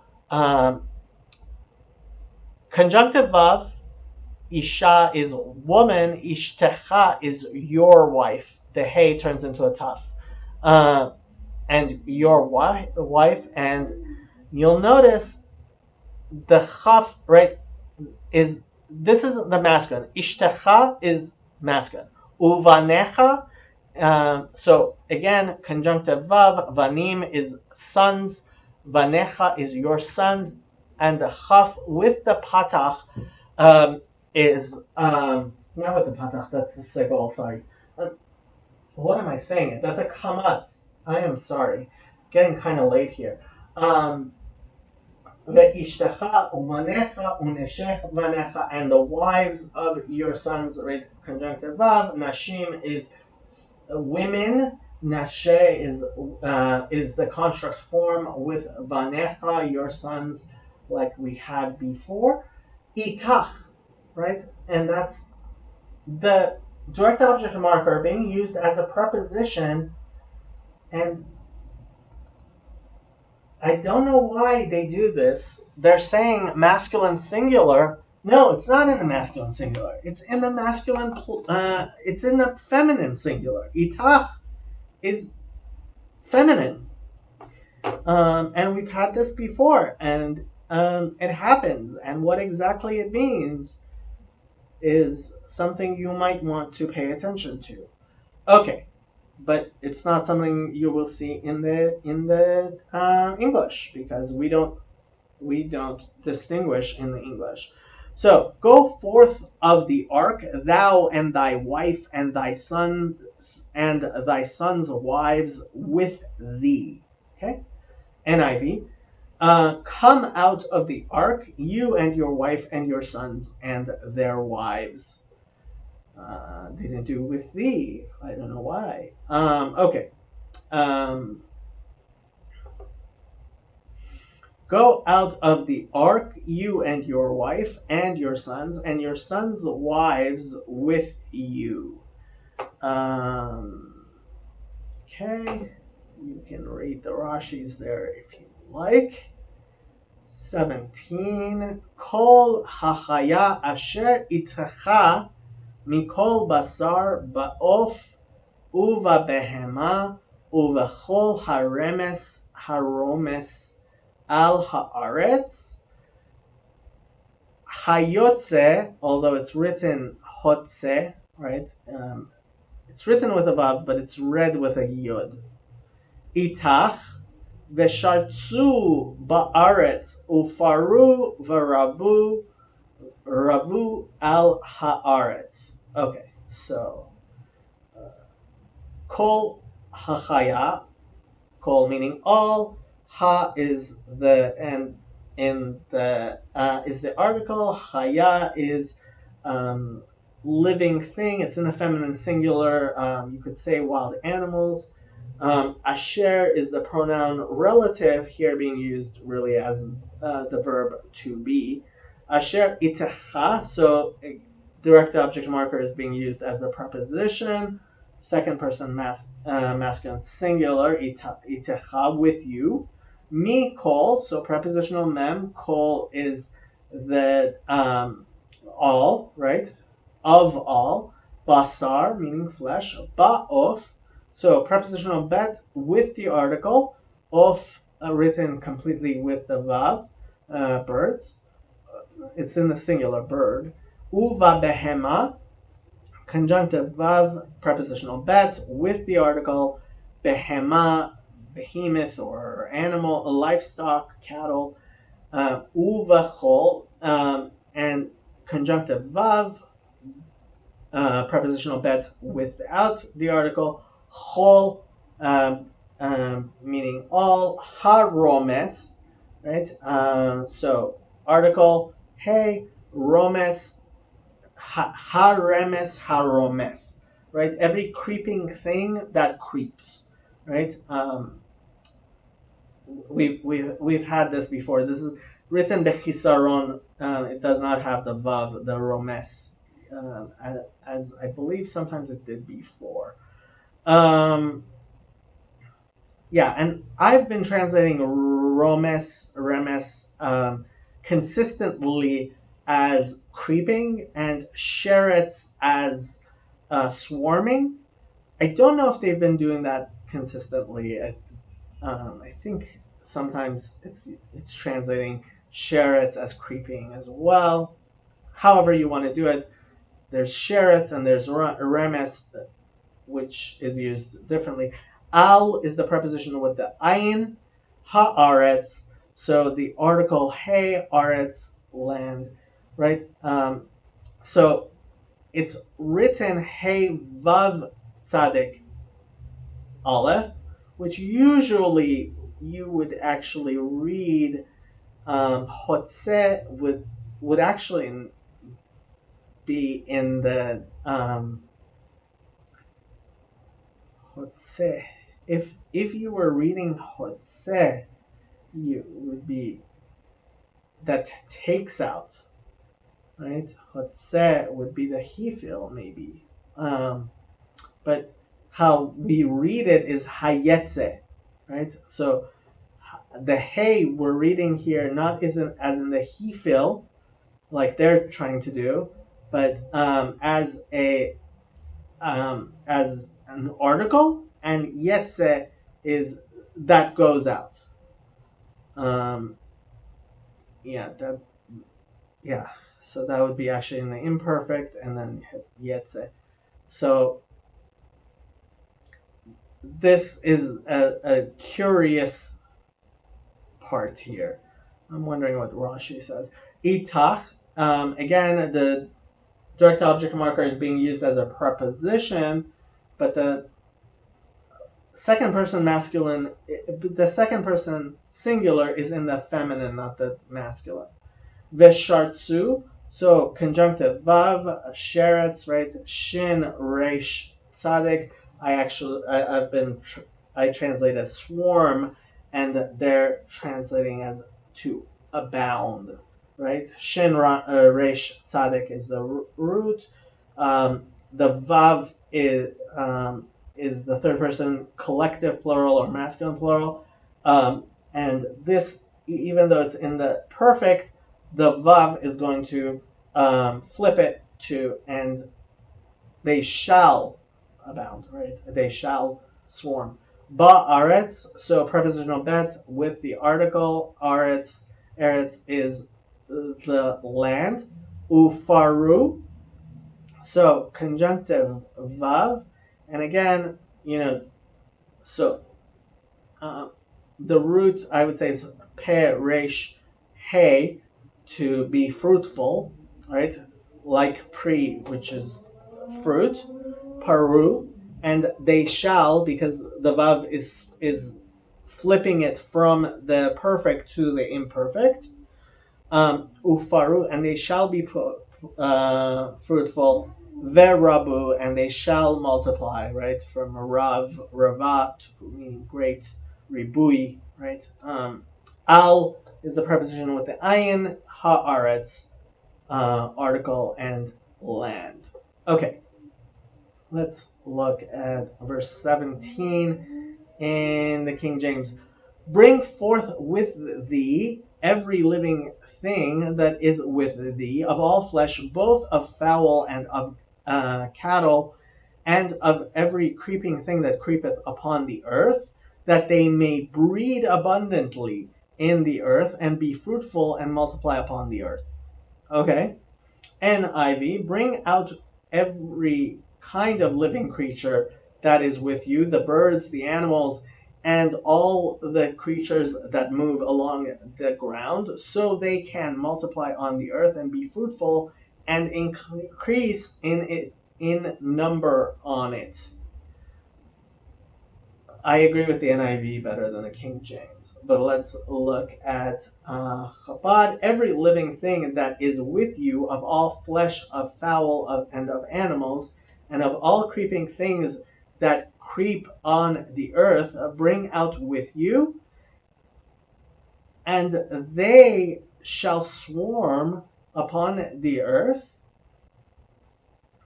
and they shall be fruitful and multiply upon the earth.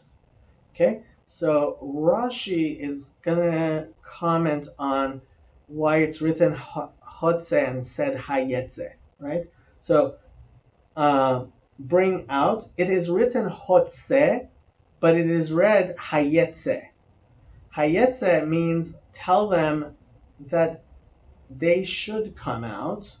Hotze means if they do not wish to come out, you take them out, right? And that's from Genesis Rabbah, right? Bereshit Rabbah 34:8. Hotze means to cause to come out, is in the Hefil, and Hayetze, which is that comes out by itself, right? And so that's how Rashi explains why it should be like that. And you can read the Rashis further there to explain certain things. Okay. Vayetze Noach uvanav veishto uneshe vanav ito. So conjunctive vav, the yud here is telling you that it's in the imperfect, which gets flipped with the because of the vav. So and came out, right? So then went out. It's in the singular. Vayetze Noach is his name, uvanav, and his sons, veishto, and his wife, uneshe vanav ito, and the wives of his sons with him. Here the direct object marker is being used as a preposition, very similar to what we've had before. Simple sentence. Verse 18, and Noah went forth, and his sons, and his wife, and his sons' wives with him. Right? NIV, so Noah came out. I don't know where they got the so from. Together with his sons, and his wife, and his sons' wives. So the together is actually at the end of the verse in the Hebrew. Chabad, so Noah went out, and his sons, and his wife, and his sons' wives with him. Again, as usual, Chabad is the more literal of it. Kol hachaya, kol haremes, v'chol ha'of, kol romes al haaretz, lemishpachatehem yatz'u min hateva. Okay. So, kol meaning every, hachaya article, and chaya being animal or wild animal or living thing. Kol all, ha remes. So article and remes I've been translating as creeping thing. The whole, so conjunctive vav, whole meaning every. Ha'of, article of being spurred in the singular with the vav. Kol being every. Romes is again creeping, and this time romes is with bemilui vav, which I don't believe has always been the case. And kol romes, and everything that creeps. Right? Al is the preposition with the ayin, not aleph. Haaretz, article and land. Lemishpachotehem, right? And this shouldn't be very. It's pretty long, but it's not. So mishpacha is, I guess the root is shin pechet, although I'm not sure I've ever really seen shin pechet. I've seen that root by itself. Mishpacha is something that, obviously it's showing 300 times in the Bible, meaning mishpacha is a family. So there's no question there. I just never even considered what the root is of mishpacha. And obviously the Yiddish mishpacha, which has become part of the English a bit, mishpacha, mishpocha. Okay, so that's the prepositional lamed. Uh, the it's mishpachot with it's written bechisaron. It's written without the vav, but it is in the plural mishpachot, being the families, right? Mishpachotehem is their families, and they are also in the plural, right? So that's why it's such a long word. Uncharacteristically long word in the Hebrew, according to their families, lemishpachotehem, and this shows up many times in the Bible. So yeah, yatsu. So so this may be why they say that actually the root is yud tzadik aleph, to leave. I still think it's Tzadik Aleph Hey, and it's in the Hefil, caused to go out. Yeah, it depends how you categorize that verb according to its roots. Like I've said so many times before, honestly, you have to figure out which verbs are connected and which ones are not, right? Yatsu, I would say, yeah, left. Yatsu min hateva. They left from the ark. Preposition hey with the article. Okay. King James, verse 19. Every beast, every creeping thing, and every fowl, and whatsoever creepeth upon the earth after their kinds went forth out of the ark. Yep. So they're translating according to their families as after their kind, which previously we've said leminehu, according to their kind, but now we're saying according to their families. NIV verse 19. All the animals and all the creatures that move along the ground, and all the birds, everything that moves on land, came out of the ark, one kind after another. Okay. Verse 19. Every beast, every creeping thing, and all fowl, everything that moves upon the earth, according to their families, they went forth from the ark. And Rashi does have some stuff to say there. Why it's according to their families. Okay. Vayiven Noach mizbeach lahavaya, vayikach mikol habehema hatehora, umikol haof hatahor, vaya'al olot bamizbeach. Ooh, okay, interesting. So vayiven. So it's the root here is bet nun hey, to build, and we start with the conjunctive vav. The yud tells you it's in the imperfect, but gets flipped because of the vav. The hey at the end of boneh has absconded, so vayiven means and he built, right? He built. Noach is his name. Mizbeach, right? So the root here is zayin bet het, which is zevach is a sacrifice. It also means to butcher.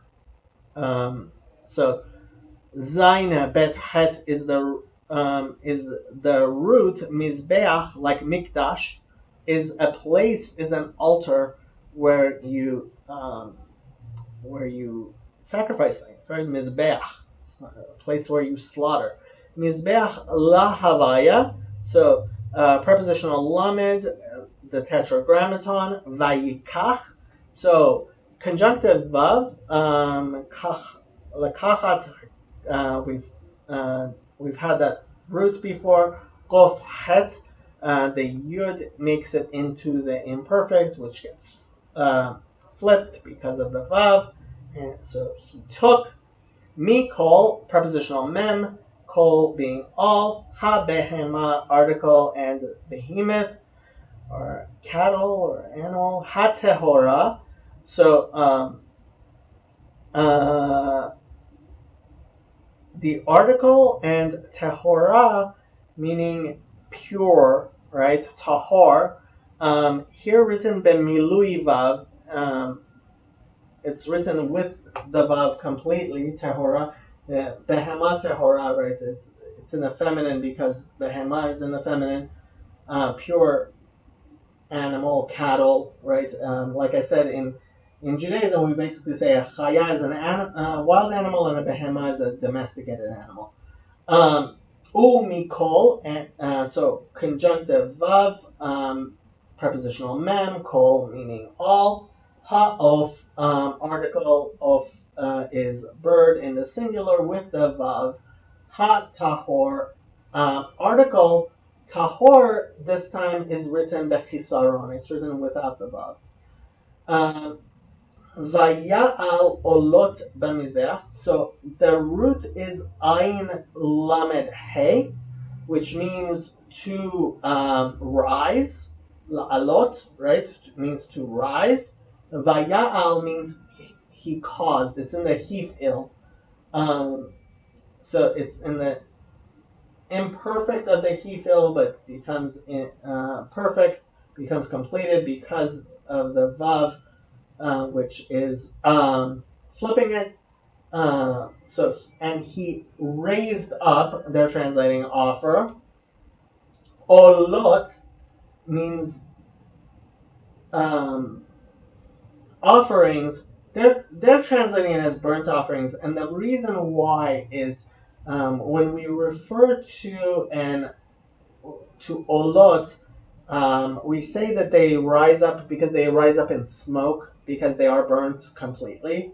Korban ole, a korban that is the form of offering, which I mean we'll have in the sacrifices as we go on. They are these are the offerings which are completely burnt in their entirety, and that's why they are called burnt offerings. But literally, the word is to rise up, and they're the ones that go up in smoke, right? So you could call them smoke offerings, actually.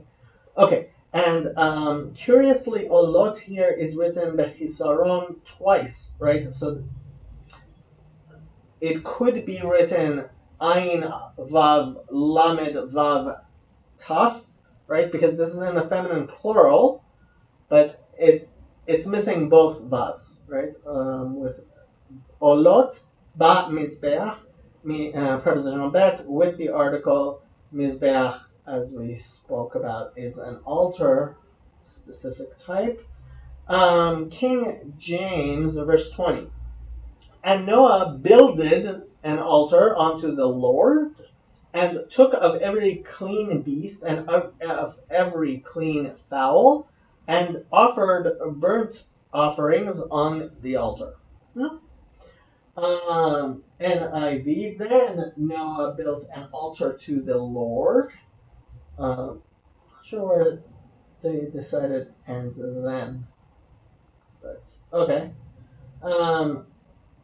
And taking some of all the clean animals and clean birds, he sacrificed burnt offerings on it.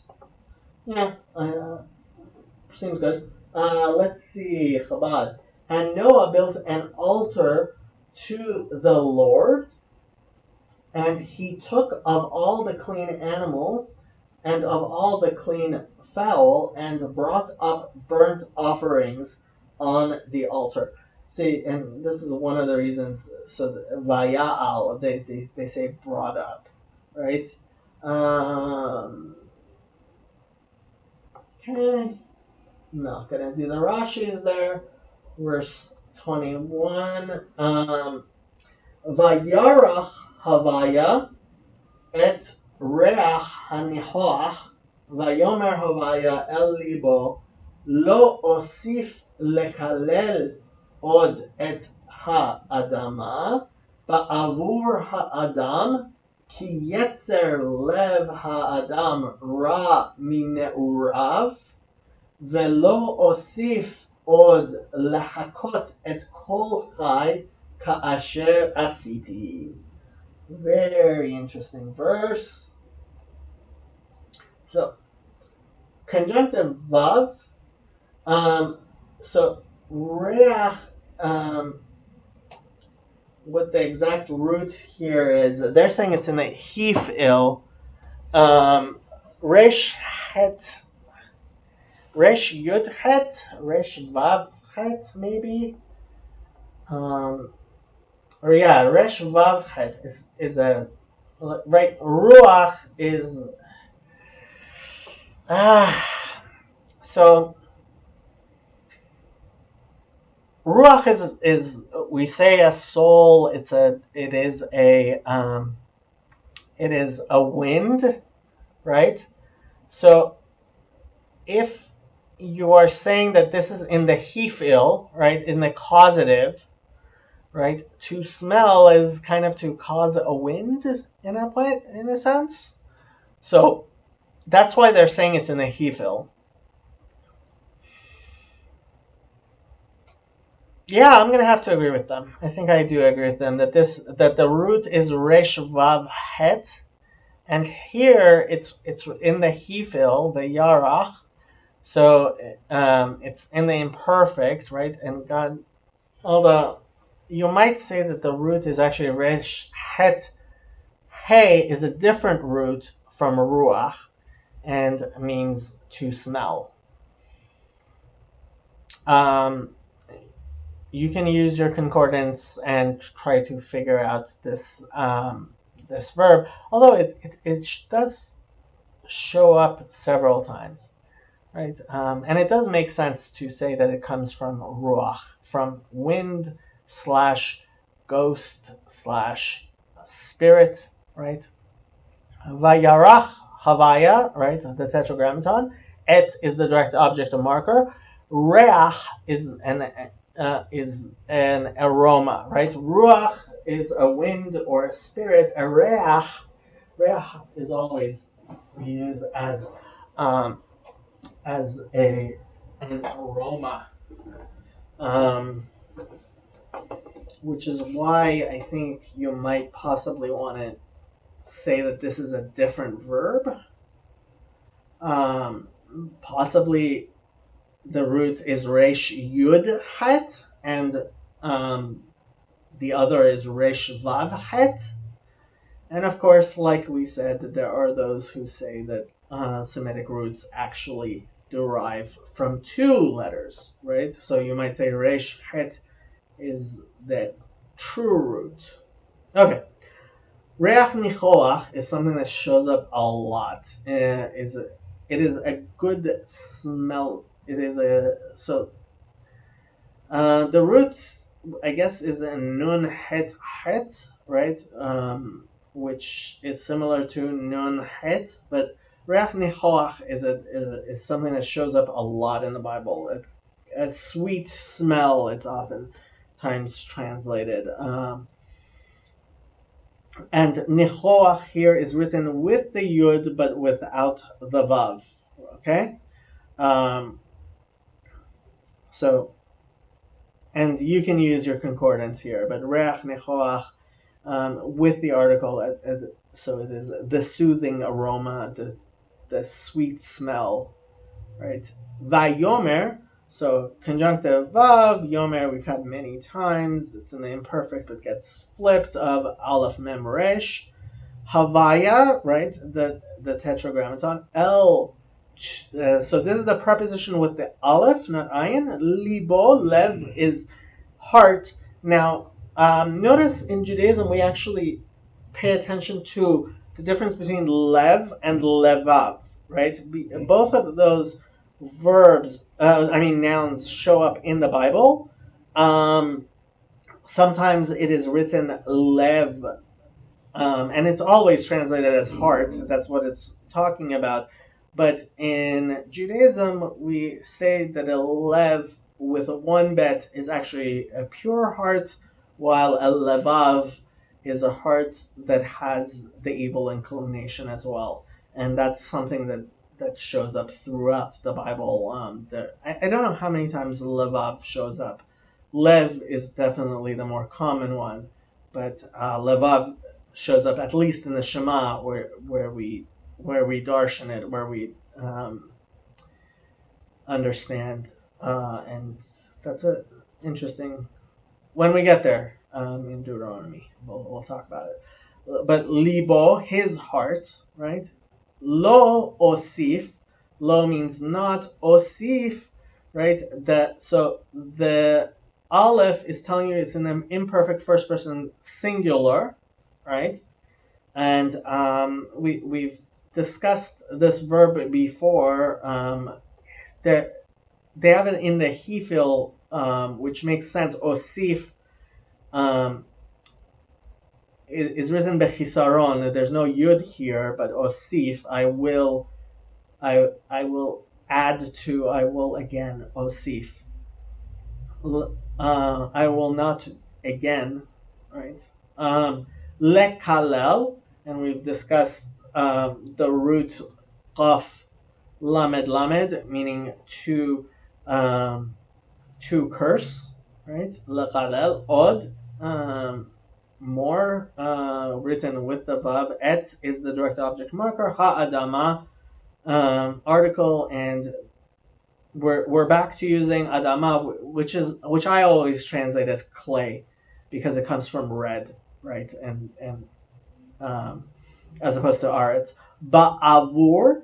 So ba'avur is kind of preposition which shows up a lot, but if you want to understand it completely, the root is ayin bet resh, which means to cross. But avor means over, right? Because of.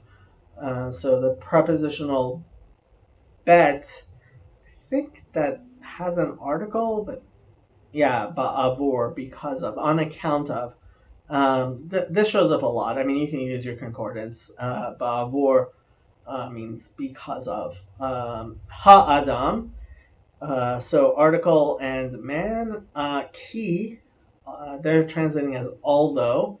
I would say, I usually translate it as because or so. Yetzer, so yetzer, inclination, they're translating as imagination. That is, I mean, I think we've discussed this before. This is something that Judaism talks about a lot. Yetzer lev ha'adam. A yetzer we usually refer to as the evil inclination. So yetzer lev ha'adam. So this is all in one construction. Yetzer being translation, or I mean imagination. I guess they're saying it comes from tsura, right? Tzadik vav resh, which means to form, or tzadik resh hey, which is a formation. Again, this is something you're going to have to kind of explain by yourself, but Tzadik Resh is definitely part of it, but what that third root is. Lev, heart, right? We've discussed that before. Ha'adam, so that's one. Yetzer Lev Ha'adam is one construction, one smichot. Ra, so Ra is going on Yetzer, I would probably say. It means evil, right? And this is in the masculine singular. Mi ne'urav. So that is the prepositional mem. Na'ar nun ayin resh is a young man, is a young Na'ar is young man, and Na'ara is young woman. Ne'urav, possibly from the root Ayin, Ayin Resh Resh, meaning to wake.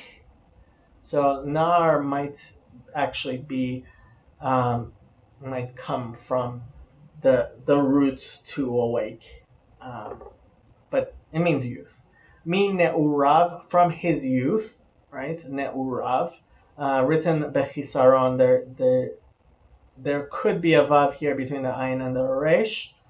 From his youth, third person masculine singular. Velo, so conjunctive vav, lo meaning not. Osif, again, like we said before. Od, meaning more, written completely. This osif is like the previous osif, written bechisaron both times, right? Without the vav, without the yud. Velo osif od, I will not more add. Lehakot. So this might be the first time we've had lehakot. The root is, so again, they're saying it's hefil. I'm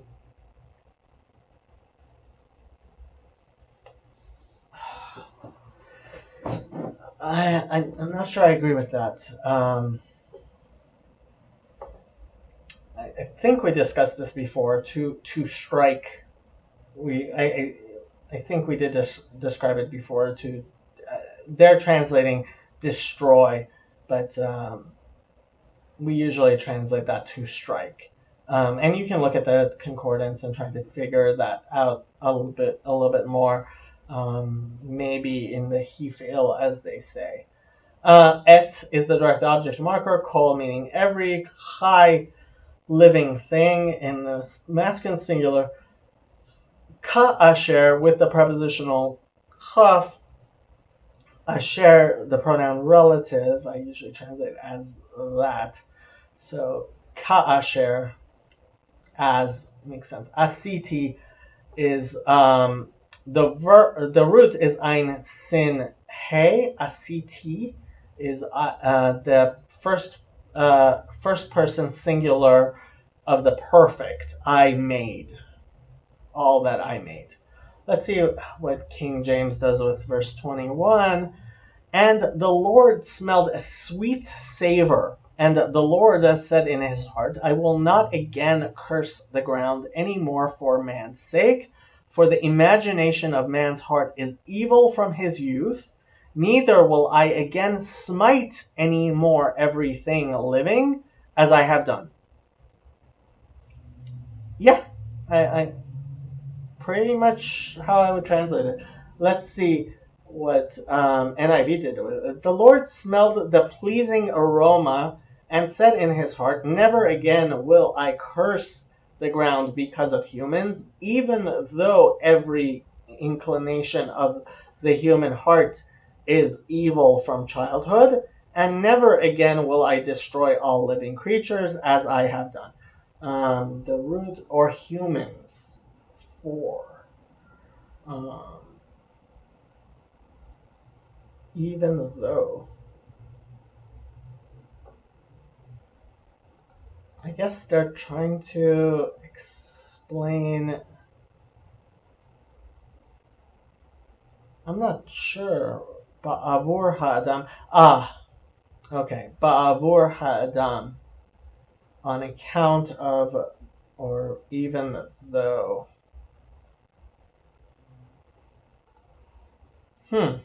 Ki yetzer. I'm not precisely sure what they mean by that root, by that footnote there. They might. No, I'm really not sure what they mean by that footnote there. Okay, let's look at what Chabad says. And the Lord smelled the pleasant aroma, and the Lord said to himself, I will no longer curse the earth because of man, For the imagination of man's heart is evil from his youth, and I will no longer smite all living things as I have done. Right? And Rashi explains Ne'urav is written bechisaron, right, without the vav. This is written Ne'urav without a vav, implying that from the time that he shakes himself, ninar, right, to emerge from his mother's womb, the evil inclination is placed in him. Yeah. Ninar. So, okay. I will no longer. You can read the Rashi's there. He's explaining from the what is explained in Tractate Shavuot, right in the Talmud. Okay, last verse. So many Rashi's on this chapter. Okay, verse 22. Od kol yemei haaretz zera v'katzir v'kor v'cham v'kayetz v'choref v'yom v'layla lo yishbotu. How interesting. So, od, and this time it's written bechisaron without the vav, which is interesting. And more so, kol, all of, yemei is days. They're translating remains. I'm not sure why they would do that. It's in construct form. Yemei haaretz, the days of the earth, which I guess remains of the earth, maybe. Okay. Haaretz, article, and we're back to using eretz. Zera vekatzir. So, zera literally means seed. Obviously here, it's talking about the time of seeding or sowing, right? Vekatzir. So, conjunctive vav, kof tzaddik reish is the verb to harvest, right? Katzir is the harvest, right? Zera v'katzir. So literally it's saying seed and harvest, but seed time and time of harvest. V'kor v'cham. So conjunctive vav, kor means cold. And here it's written bechisaron without the vav. V'chom.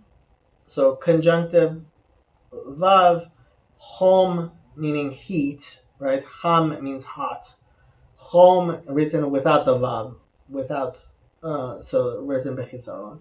V'kayitz v'choref.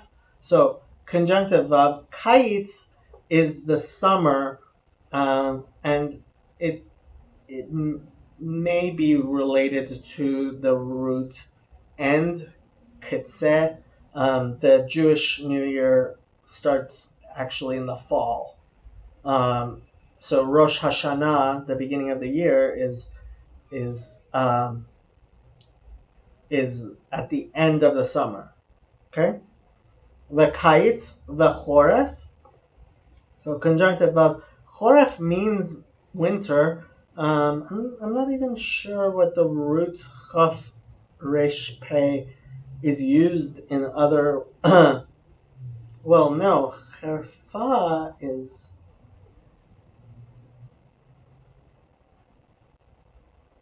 harvest time, autumn. Kites v'choref. No, I don't know why they're saying autumn. It's translated as winter. So why autumn?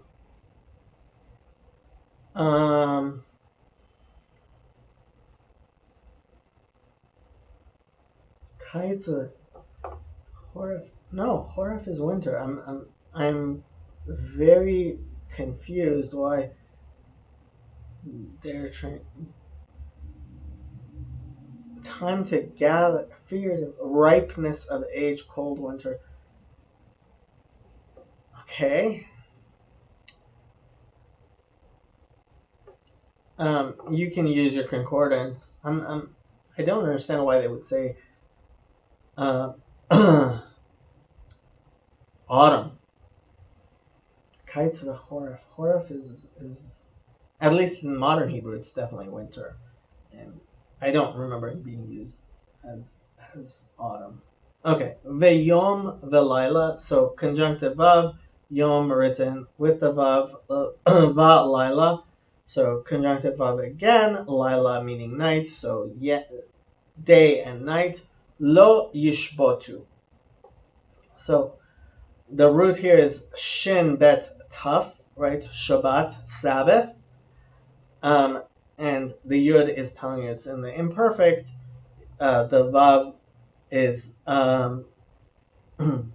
is telling you third person masculine plural because all of them shall not cease, shall not Sabbath, shall not rest. Maybe. Okay, let's see what King James says. Last verse. While the earth remaineth, seed time and harvest, and cold and heat, and summer and winter, and day and night shall not cease. Okay? And NIV, I'm not sure why. I think they put it in this form in order to show that there is that sing song, right? Because you see, Od Kol Yemei Haaretz, Zera v'Katzir, v'Kor v'Chom, v'Chayitz v'Choref, v'Yom v'Laila, Lo Yishvotu. They're trying to show you that it is inverse kind of. So as God, as long as the earth endures, so Kol Yemei Haaretz, all the days of the earth, seed time and harvest, cold and heat, summer and winter, day and night, will never cease.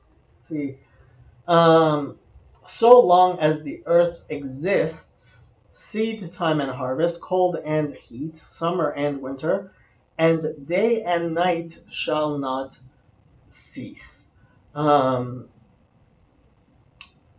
So you can read the Rashis if you are interested. He explains what these are referring to, and I will leave that to you if you would like. And as always, I will bid you adieu with this verse from Zephaniah in 3:9 that hopefully, which inspired the series.